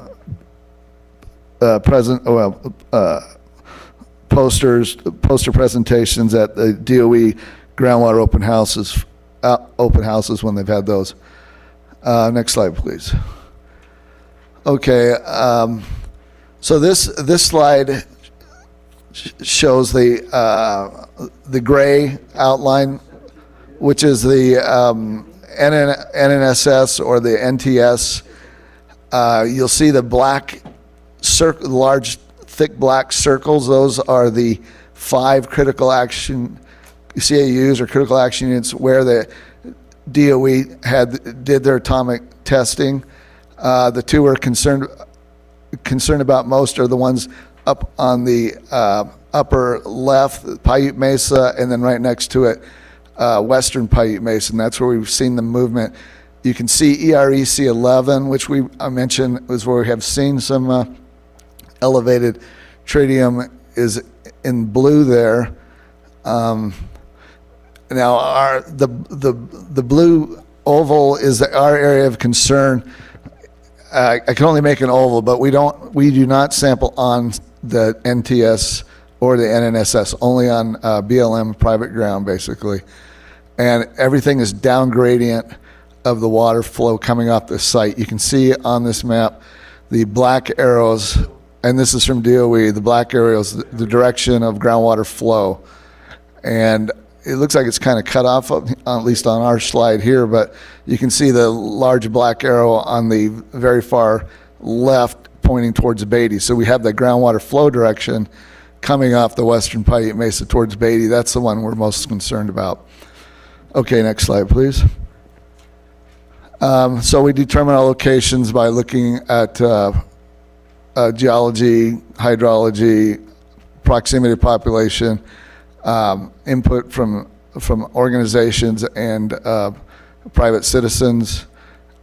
And I guess that's about it for that. And we look at faults and soil types as well. Next slide, please.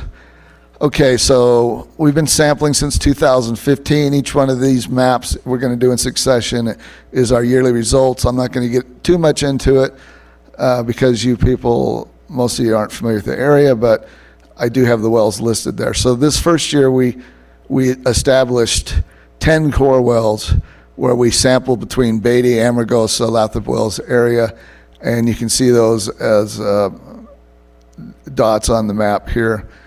And some of those I mentioned are wells that are Nye County drilled under the early warning drilling program. As you can see, the EWDP wells, the groundwater evaluation program, which is the GWE, and then we've also selected for our primary index wells or core wells, areas that had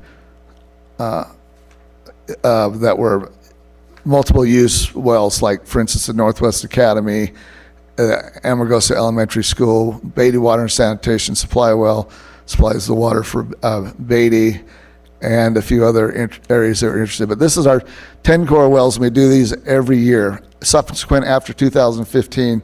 So far from 2016 to 2022, those years we did 20 wells, which would be these 10 wells plus an additional 10 selected yearly.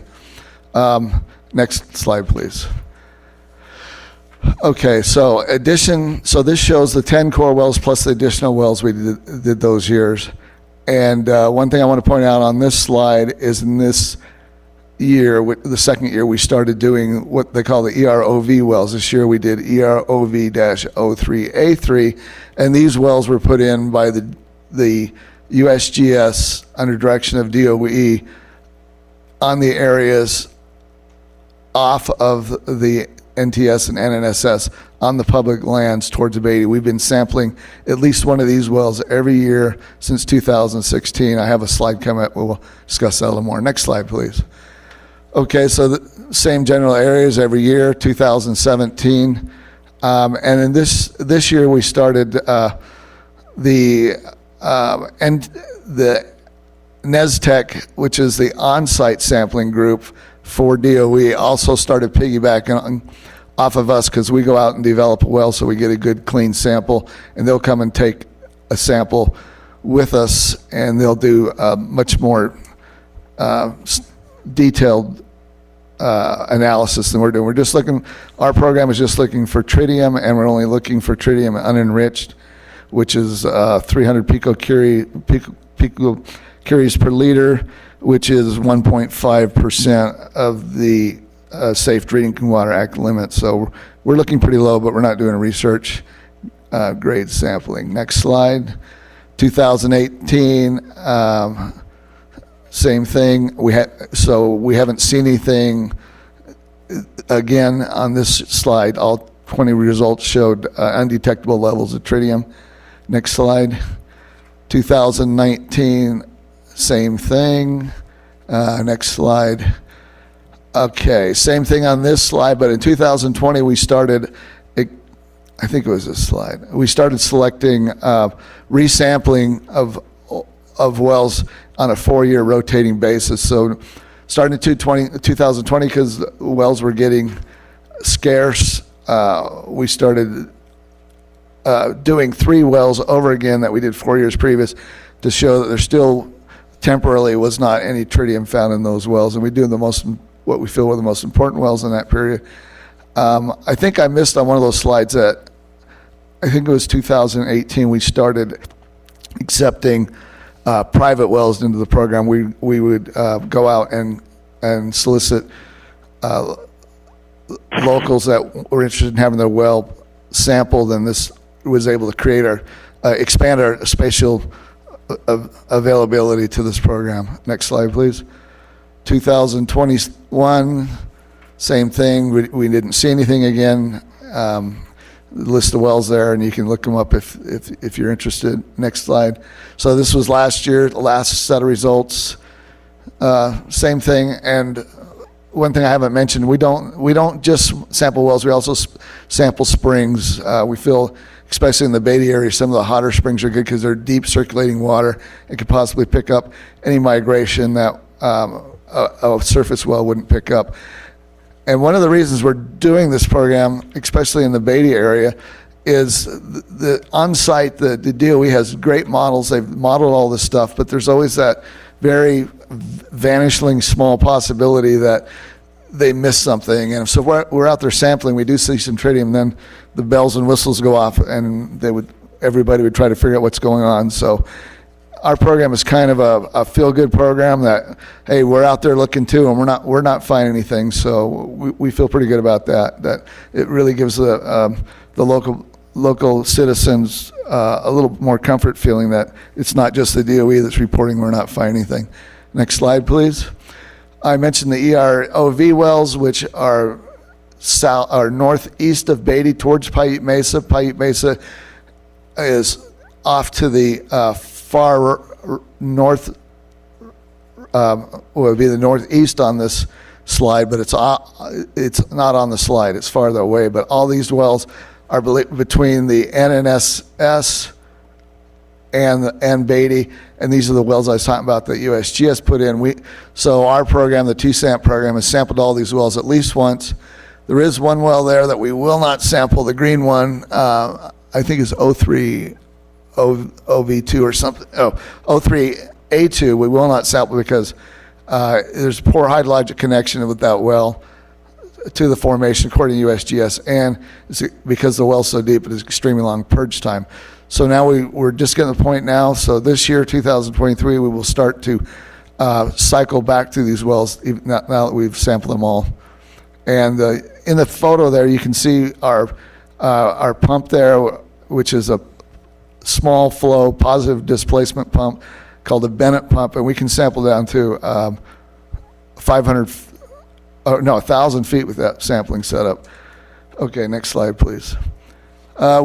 So this is just a combined slide. We do public outreach, town board meetings, and we do have an internal quality assurance program to make sure we meet all the requirements necessary.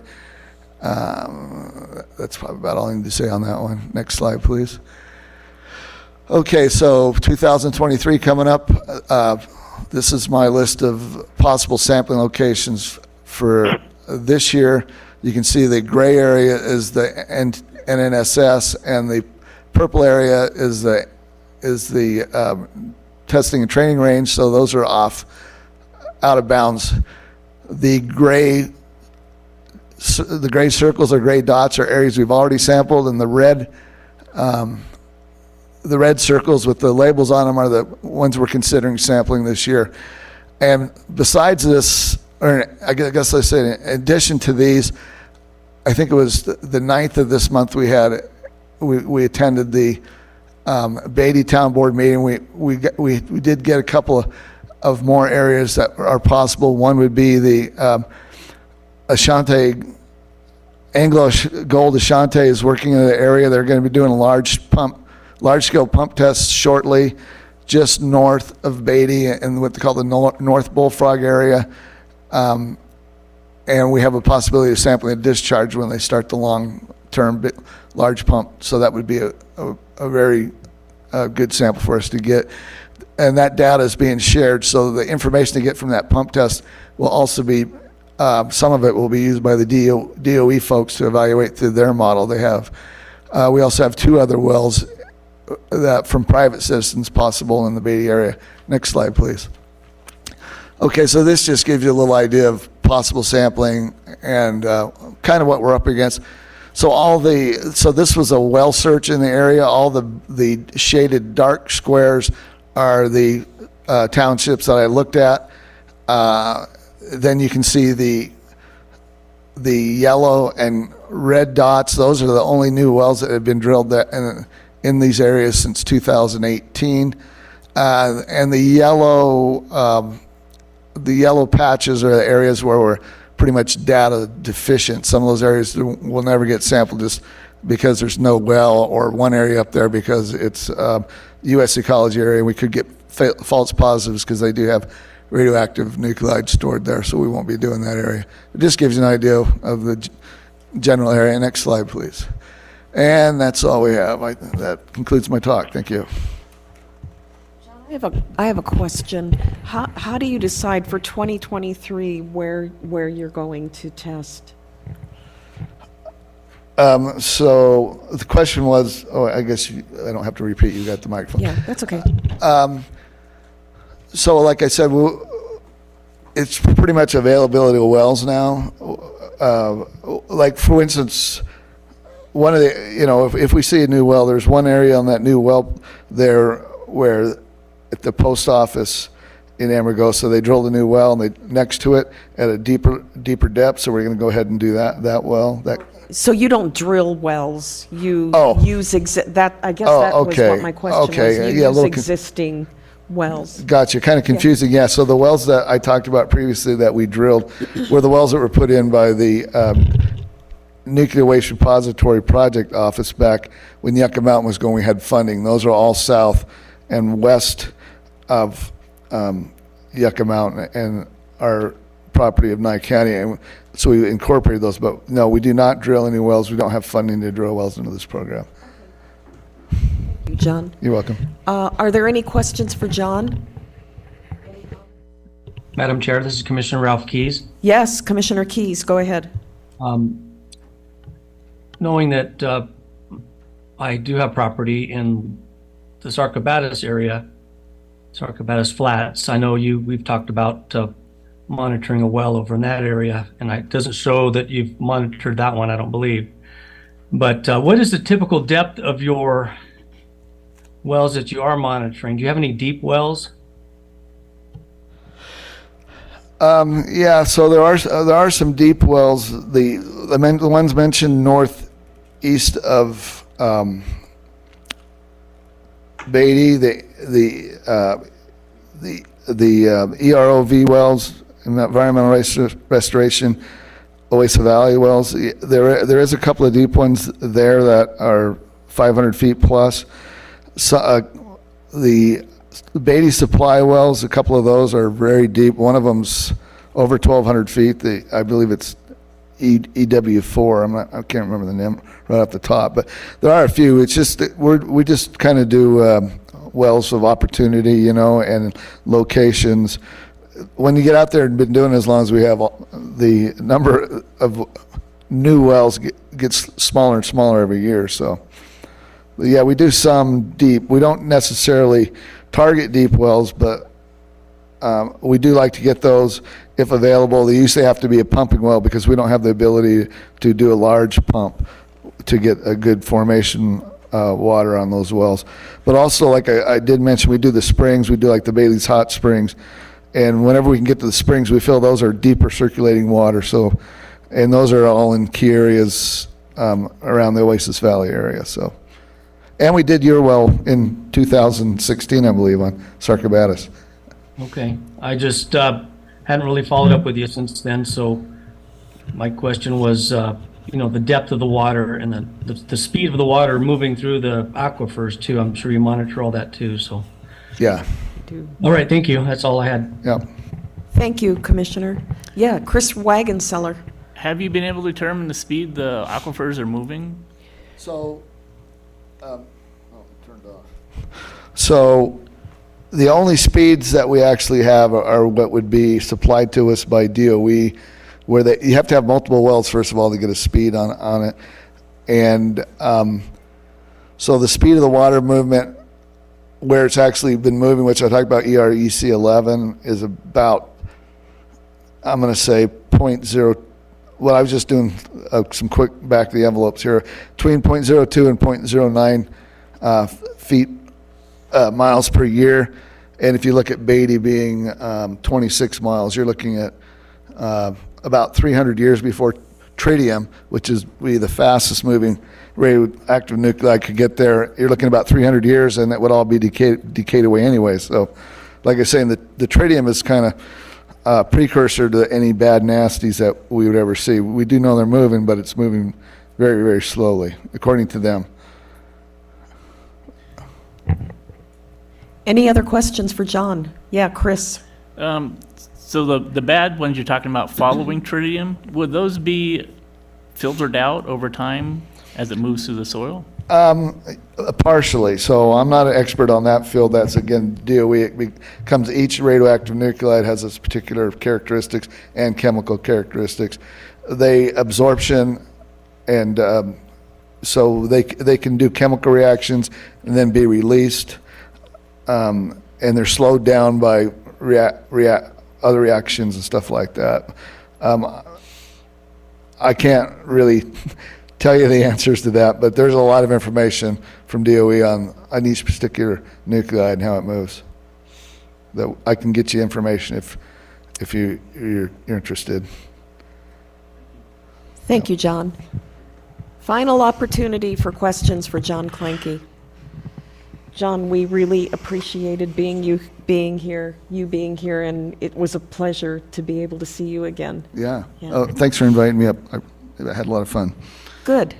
I just want to give you an update on lunch. We're not sure why it's so late, but Jeff called and checked. It's coming. So we're going to power right on through and wait for lunch to get here so we can get out of here by 1 o'clock. I want to make a little slight change to the agenda here. I want to just jump ahead to item 13, which was a discussion and possible action to establish a priorities and policy statements in preparation for the interim legislative committee. What I'd like to do with that is I would like to reconvene the legislative committee and just refer this to the legislative committee. We will put some items together and bring them back to the board for a discussion and a decision. Does anybody have a problem with that? No? All right, so we're going to take that action on item number 13. We'll jump back to item number 12, which is a discussion on Humboldt County's water plan and County Code Title 1781, interbasin and or out-of-county water transfer projects. Jeff, I'm going to turn the floor over to you. Okay, thank you.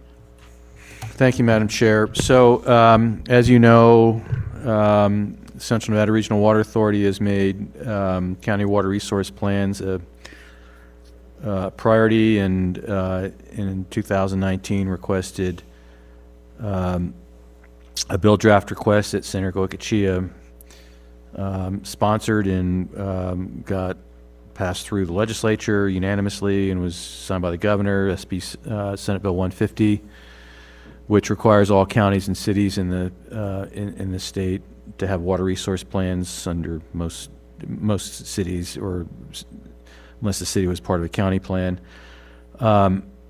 So there was a lot of discussion about that.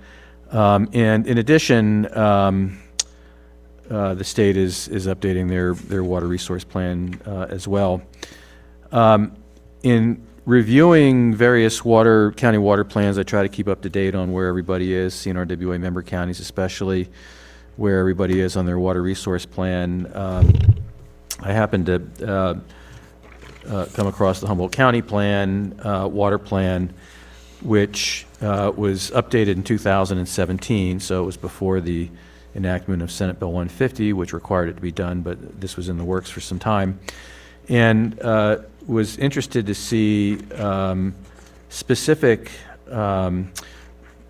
discussion about interbasin transfers, and probably more important, that the actual connection between or link between the county's water resource plan and their county code.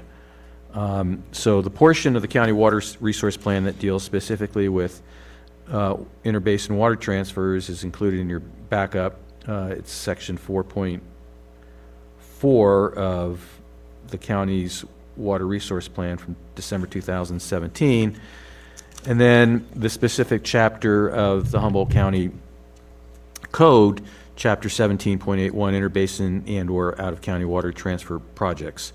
So I made some calls to the county, spoke to county managers, spoke to some of the folks who worked on this plan to try to get a basic understanding of what went into the development of the plan, number one, and number two, specifically this piece, and how it got moved, well, how it became part of the county's code. And so I wanted to bring this up because we've been having discussions in the past about your county water resource plan and how it can be utilized and how you make it actionable. And in many cases, it does involve perhaps an update to your county code. So I included this information for your discussion. And just wanted to have an initial discussion. We can follow up at a later date with some of the more, sort of detailed provisions of this. But I don't know if Jeremy Drew, if Jeremy, you're still on the line. Jeremy, of course, is with Resource Concepts, Inc., and worked on this plan. And I talked to Jeremy to see if he might be able to at least give us a quick overview of sort of what the thinking was behind this provision and how it came about. So, Jeremy, are you still on or no? Hi, I'm Jeff. Can you hear me? Yeah, we can hear you. So, do you want to talk a little bit about how this thing got started and how it became, enacted? Yeah, you bet. And I apologize for the background noise because I'm on travel here and on Bluetooth. So hopefully the service stays strong. Otherwise, blame Verizon. But good afternoon, everyone. My name is Jeremy Drew. I'm a Principal Resource Specialist with Resource Concepts. And we actually got involved in the Humboldt County water plan even prior to 2016 when it kicked off, primarily because we were working with the county on an update to their source water protection plan. And around the same time, a very large water right holder kind of went public with some plans to potentially move a significant amount of water out of the county. And that obviously got the interest of folks within the county and the county commissioners. And so we were asked to help put together a water plan, and as Jeff said, kind of even before the statutory requirement on that. The focus again was really to look at the potential impacts of out-of-county transfers, although we didn't limit our water plan to that. Ended up starting in 2016, putting together what we called the water plan framework, which was a lot of the nuts and bolts, inventory and mapping type things that come with water resource plans. And then in 2017, we actually started a series of public outreach, which included 3 community meetings, pretty consistent updates with the county commission, and then we actually did a citizen survey. So I think between the citizen survey and the public meetings, we had about 100 different citizens provide input. We kind of had 4 approaches to the overall involvement of the county going forward in water and water planning. Everything from kind of a laissez-faire attitude that the county won't get engaged in water planning or water rights issues, all the way up to the county being fully involved to the point of being water purveyor. And the from a lot of the folks in the county was that they wanted the county commission to be involved. They wanted the county to be involved in county and regional water issues and water rights issues, but they didn't necessarily want the county actively, purchasing or selling or brokering water. And lo and behold, one of the big things that the folks we heard from wanted to focus on was this concept of out-of-county transfer, and the biggest fear being the potential economic ramifications of water leaving the county, but also ecological and cultural impacts as well. And so at the end of the day, the water plan set out a series of policies, one of which was for the county to remain engaged with this regional water authority as well as the Humboldt River. And the other was specific to a pretty strong opposition to out-of-county water transfers. And if an out-of-county water transfer were to occur, that the proponent really needed to demonstrate that there wouldn't be a significant impact to the county's water resources or existing water rights, the county's economics, and then also some of the cultural and socioeconomic values of the county. And so that's kind of where we ended up with the water plan, and then it kind of evolved from there into developing the ordinance, which I think Jeff will talk more about. And Teresa Sticks was the one who primarily developed the the ordinance, and that was based primarily on a couple of court cases out of Washoe County that I think Jeff will touch on as well. But that's a little bit of the prelude of how the water plan led up until the thing of the ordinance. Jeff, I don't know if there was anything else you wanted me to touch on at this point, but that's kind of the genesis of the water plan and where we took it from there. No, thank you, Jeremy. That's exactly what I was hoping you could explain to the group. So, Chair had to leave for just a moment. Are there any questions of Jeremy while we still got him in cell service? If not, thanks, Jeremy. Appreciate your participation this afternoon. So, and your work on this plan as well. As far as kind of next steps or, details on the actual ordinance itself, as I mentioned, I did have some conversations with Humboldt County and the attorney that did help on this matter, and I'm not intending to get into the details of the ordinance today, other than to let you know that it is there, and if folks are interested in following up on this, we can certainly get into more detail at a future meeting on the ordinance itself, how it was developed, and some of the cases or precedents that was used in terms of putting this ordinance together. But again, this is I think an important consideration for the CNRWA member counties. Again, we've been very strong. This organization has been a very strong proponent of county water resource plans, and especially plans that are actionable and sustainable. So again, this is the purpose for having this agenda item. And Jeff, I stepped out for a minute, so I missed the first part of what you were saying. But when we met earlier this morning, you were recommending that counties take a serious look at this and of adopting a similar ordinance. Yeah, not every. I mean, I recognize that not every county has the same planning and zoning ordinances, but this, like I said, is one I ran across, and I wasn't aware. I'm still not aware of any other member county that has an ordinance like this related to it's tied to their water resource plan. So, but take a look at it. If anybody has any questions, they can follow up with me. Tom, anything you'd like to add to that? You haven't got enough time today. Oh, Tom, just turn your mic on. Turn your mic on.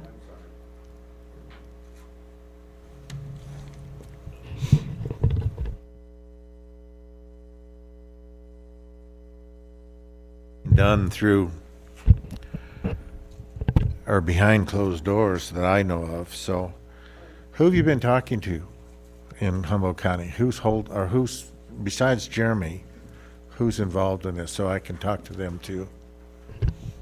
So, Commissioner, I mean, I was aware that Humboldt County was updating its water resource plan since I came on board with CNRWA. But as far as just the details of the plan, I did speak with your county manager, Dave Mendiola, who kind of gave me the information about who worked on this plan. So that's when I reached out to Jeremy Drew, because they, RCI, I think, had a large role in putting this plan together, and Teresa Uri is the attorney. I will look into it more when I get back. Yeah, I mean, again, thank you for this. Thank you very much. Yeah, no, this is, I mean, Yes. we're the reason this is on the agenda today is because I think it's a real model for other counties to look at in terms of what they might be wanting to do. Thanks, Jeff. And That Jeff, was this is Jeremy. I could clarify really quick. I think Dave Mendiola, the county manager, has been there the entire time, so he's your best starting point. But the entire water plan and ordinance process did go through the county commission. So any of the county commissioners who were on at the time, and I think there's 2 or maybe 3 that are still on, would be good to talk to. And then Dave can provide some of the internal staff that worked on both the plan and the ordinance. okay. Great point. Thank you. Thanks very much for that. Item 14 is a discussion and possible action regarding water rights applications. We do this every meeting. Those are included in your backup. Jeff, anything you want to point out of particular interest? Yeah, thank you, Madam Chair. So, get to the page here.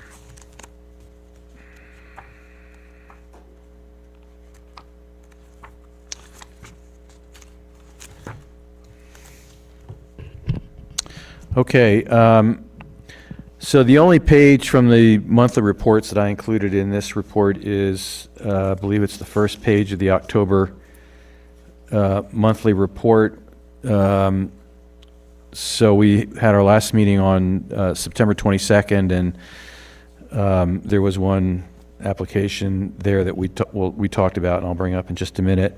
And then really nothing the end of September, and then this one page. The only application that I saw, well, a couple, the ones that are in the central region are highlighted in gray. Application 93051, which is in Basin 129, looks like a new appropriation for mining and milling in Pershing County and Star Creek. Buena Vista, Basin 129. I don't know if anybody in Pershing County has seen this one or aware of it, but it was sent for publication on October 12th. It was submitted October 9th, so there'll be... James is shaking his head. Haven't seen that one? Okay, well, you might want to take a look at 93051, submitted by Sandra Meck on Star Creek.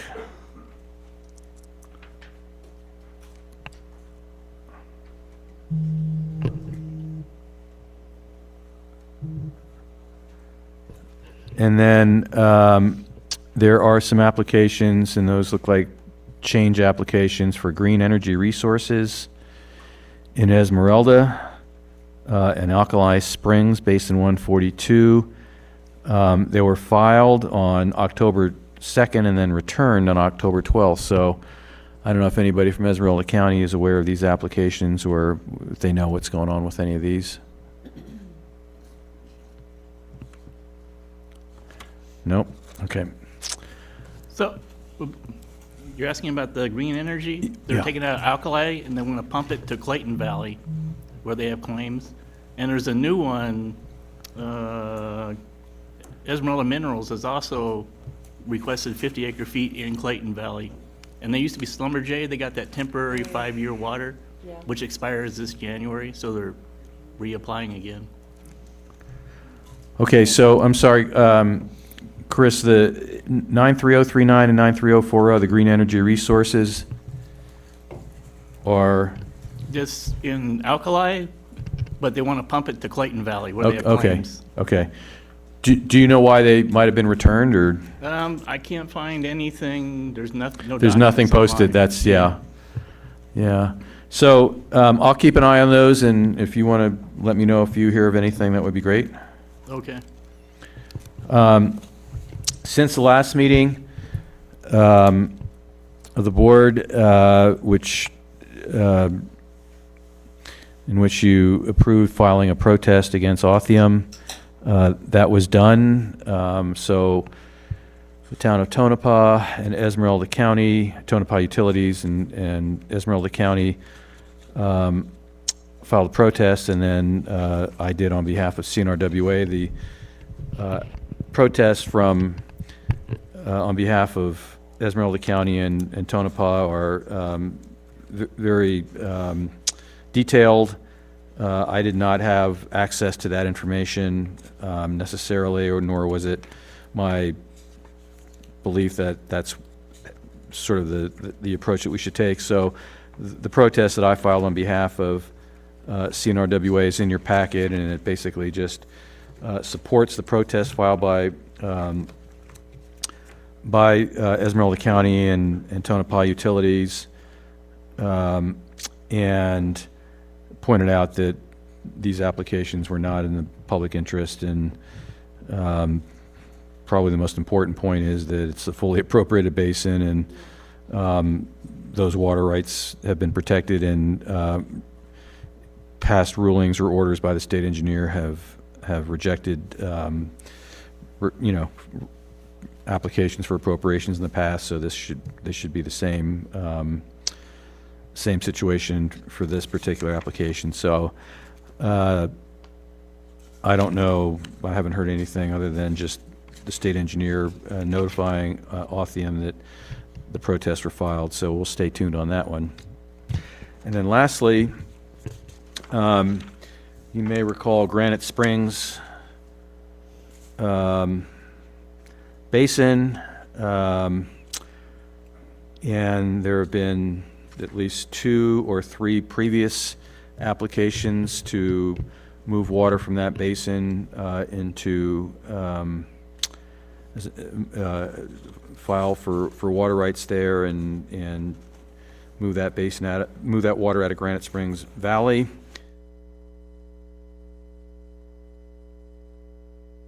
The previous applications were either denied or returned or held in abeyance, and this looks like it's probably now the 3rd or 4th attempt at getting an appropriation in Granite Springs Basin and moving it out of the basin, and this time it's from the Granite Springs Ditch and Pipeline Company.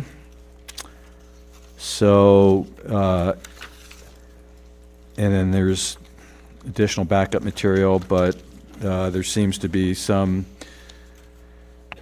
lack of reconciliation in terms of how much water the state engineer believes is in that basin versus what the applicants believe is in that basin. And Harvey Whittemore is involved in this? So Mr. Whittemore is signed the application as the Granite Springs Ditch and Pipeline Company, LLC, on behalf of them. And the estimated cost of this project is $43 million. And so, anyway, this application was submitted. It looked like it was returned. And I don't know, Chris, do you have any more intel on this? I don't know if you're even still on the call, Chris Mahana. Yeah, I'm here, Jeff, and you're correct. It was returned for correction. I believe there was 2 RFC letters. The last one, October 16th, returning it for a proposed place of use map that was not submitted, and then corrections on their proposed point of diversion where they still showed quasi-municipal as a proposed use. And you're correct, Jeff, this is their 4th attempt at exporting water out of Granite Springs Valley. The last attempt was for a larger amount of water. The state engineer 15 plus years ago denied Aquatrax applications, so they didn't even send the last applications to publication. Their second attempt, CNRWA, Humboldt River Basin Water Authority, Churchill, Pershing, and Sea Punch Ranch all protested that. That was overruled. So this is a little bit different flavor. It is a export of a proposed interbasin transfer from Granite Springs for irrigation, 3,000 acre feet, to Fireball Valley, proposed 4 pivots, $43 million estimated cost. I did speak with Carl Eitenmiller. He confirmed that Harvey and company met with Adam, and this application will be sent to publication. So I would encourage the same parties to protest. I know Jim Barbie, I spoke with him a week ago, and he had a call he needed to return to the applicant because they had reached out to Churchill County. I don't know what the outcome of that discussion was, but the application is a bit confusing. I mean, I don't think anybody in their right mind is going to spend $43 million to develop 4 center pivots for irrigation. Some of the attachments to the application, which Jeff's included, reference an agreement with the pipeline company and 40 Mile Desert LLC, and they list a proposed place of use, which is much larger than the section of ground that they propose to put 4 pivots on. It includes a lot of land in Churchill County, Hazen, the industrial park. So they are referencing, the state's updating perennial yield estimates. They've made statements about paying and doing a hydrologic analysis and asking the state engineer to hold this in abeyance until those studies are complete. But again, I think as most of you know, if you want a seat at the table in those discussions down the road, a protest should be filed. As always, thank you, Chris. Commissioner Frey, you have a comment? Yeah, it's my understanding, and Chris, correct me if I'm wrong, but these valleys, if they put pipelines into these valleys, that they could be used as a stepping stone to go clear into Paradise Valley. Would that be correct? Or? Norm, I'm not aware of this project being related to Paradise Valley. No, they wouldn't even mention it at this point, but if you had a pipeline out to, say, Camiba Valley or Granite Springs Valley, wouldn't those valleys be kind of like your pipeline line is halfway to Paradise Valley?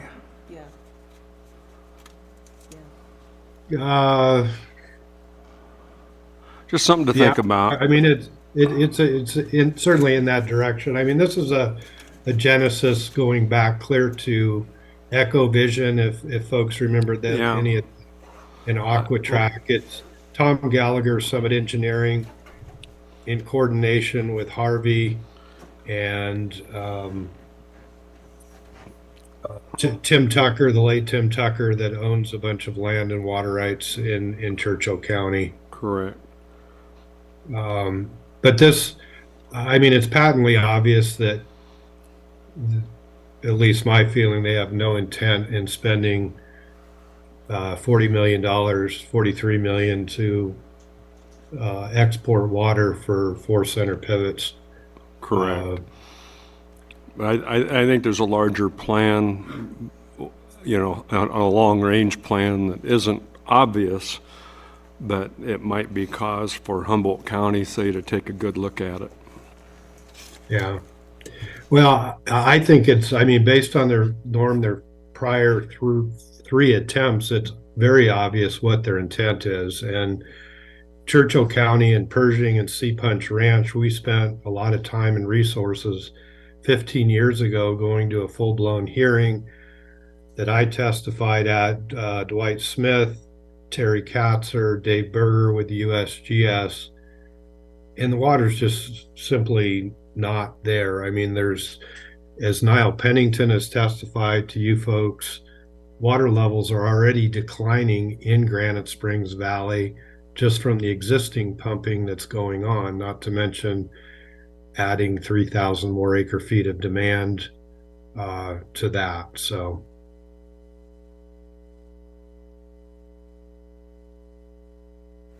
Jeff, anything else on this item? No, the only thing I would say is if the applications are returned and what Chris said happens, which is the state engineer does in fact send the application out to notice, that would give us, from the time that happens, a 60-day window to file a protest, plus or maybe a little bit more, but 60 days potentially. I don't know if we'll be meeting in the next 60 days or not, but I guess the question would be, do you want to go ahead and take action on potentially filing a protest to this application if it's posted or it's noticed, contingent upon, Churchill County, at least one of our member counties, protesting it as well? This item is agendized for action, so if someone feels strongly enough about this to make a motion to file a protest, the chair will entertain that motion. Norm? I would move to okay a protest if it's deemed necessary by the executive director, and if Churchill County, we could join. Is there a second? Motion by Commissioner Frey, second by Commissioner Mancebo. Questions concerning the motion or any other comments on this action? Is there any opposition to this motion? With no opposition, this motion passes. Jeff, is that it for item 14? It is, unless anybody else has any other questions or comments about any of the other applications that have been filed. Well, we're not hearing anything, so we'll move to your executive director report, which is item 15. Thank you, Madam Chair. I'll make this quick. So about the only thing I did want to report on for those of you who were not aware of this, but the Supreme Court, full Supreme Court en banc, heard oral arguments in the case of the Lower White River Flow System appeal by the Division of Water Resources, State Engineer, and others. I think there were 18 parties to that case. So they heard that on August 8th, and this is the case in southeastern Nevada, where 6 or 7 different specific groundwater basins were looked at as a single unit, and perennial yields and sustainable yields established based on the entire basin as opposed to individual groundwater basins. And the lower court, the district court, ruling that the state engineer could not do that, could not change basin boundaries or combine those basin boundaries and also apply best available science in terms of managing it that way, which so was appealed to that decision was appealed to the Supreme Court, but also spurred a lot of discussion and consideration for the last legislative session in terms of a quote conjunctive management water bill, which is a whole nother discussion for later or in the future anyway. So it's a big case. It's a precedent-setting case, and the outcome of this case will, I think, have some pretty significant ramifications, depending on what the ruling is, or in either case, I suppose, will have some significant ramifications in terms of what the Division of Water Resources might do going forward and how our groundwater basins might be managed going forward. So I think that's about the only thing I wanted to report on at this point. All right, thank you. We'll jump to item 16, board member and executive director comments. Jeff, any additional board members, any comments? Commissioner Frey. The Nevada Farm Bureau Conference is coming up, and local Farm Bureau meetings are being held right now. Please attend. It's not supposed to be out yet, but we are going to be, over the next few years, Nevada Farm Bureau will be suffering some hits to the way we were funding. It is apparent anyway that may happen. So if you're not currently a member, become active. They've been a great partner for Central Nevada Regional Water Authority and for people's property rights. We're a big advocate for property rights for everybody, homeowners, whatever. You can be an associate member for somewhere around $20, and you can sign up as a full member for $100 and something. So just do it, be active, and continue our advocacy. And I have applications.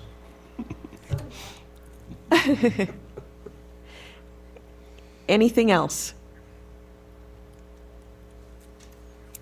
Jeff, let's set the next meeting date. So, if CNRWA is awarded funding for the water rights retirement program, and we would have to have a list of willing sellers into the state by February 1st, and if you project out 3 months, that would put us into mid to late January for our next meeting. So I would recommend the 19th or the 26th. I don't know that NACO has set their meeting agenda yet, or SLUPAC or anybody else, but I think we want to get as close to mid to late January as possible so we can review whatever, if any, applications we get for January. From individuals who might be interested in selling their water rights, and we may not have any, or we may have a lot, don't know, but we would have to get that list to the state by February 1st. January 19th or January 26th? Is there a preference? On the, Madam President, this is Lori Carson. On the 26th, NACO has a meeting already scheduled. We, at our last conference, we got our calendar for the year. Oh, you did, okay. Oh, okay. Thank you for that. So it's the 19th. Anybody have any conflicts with the 19th?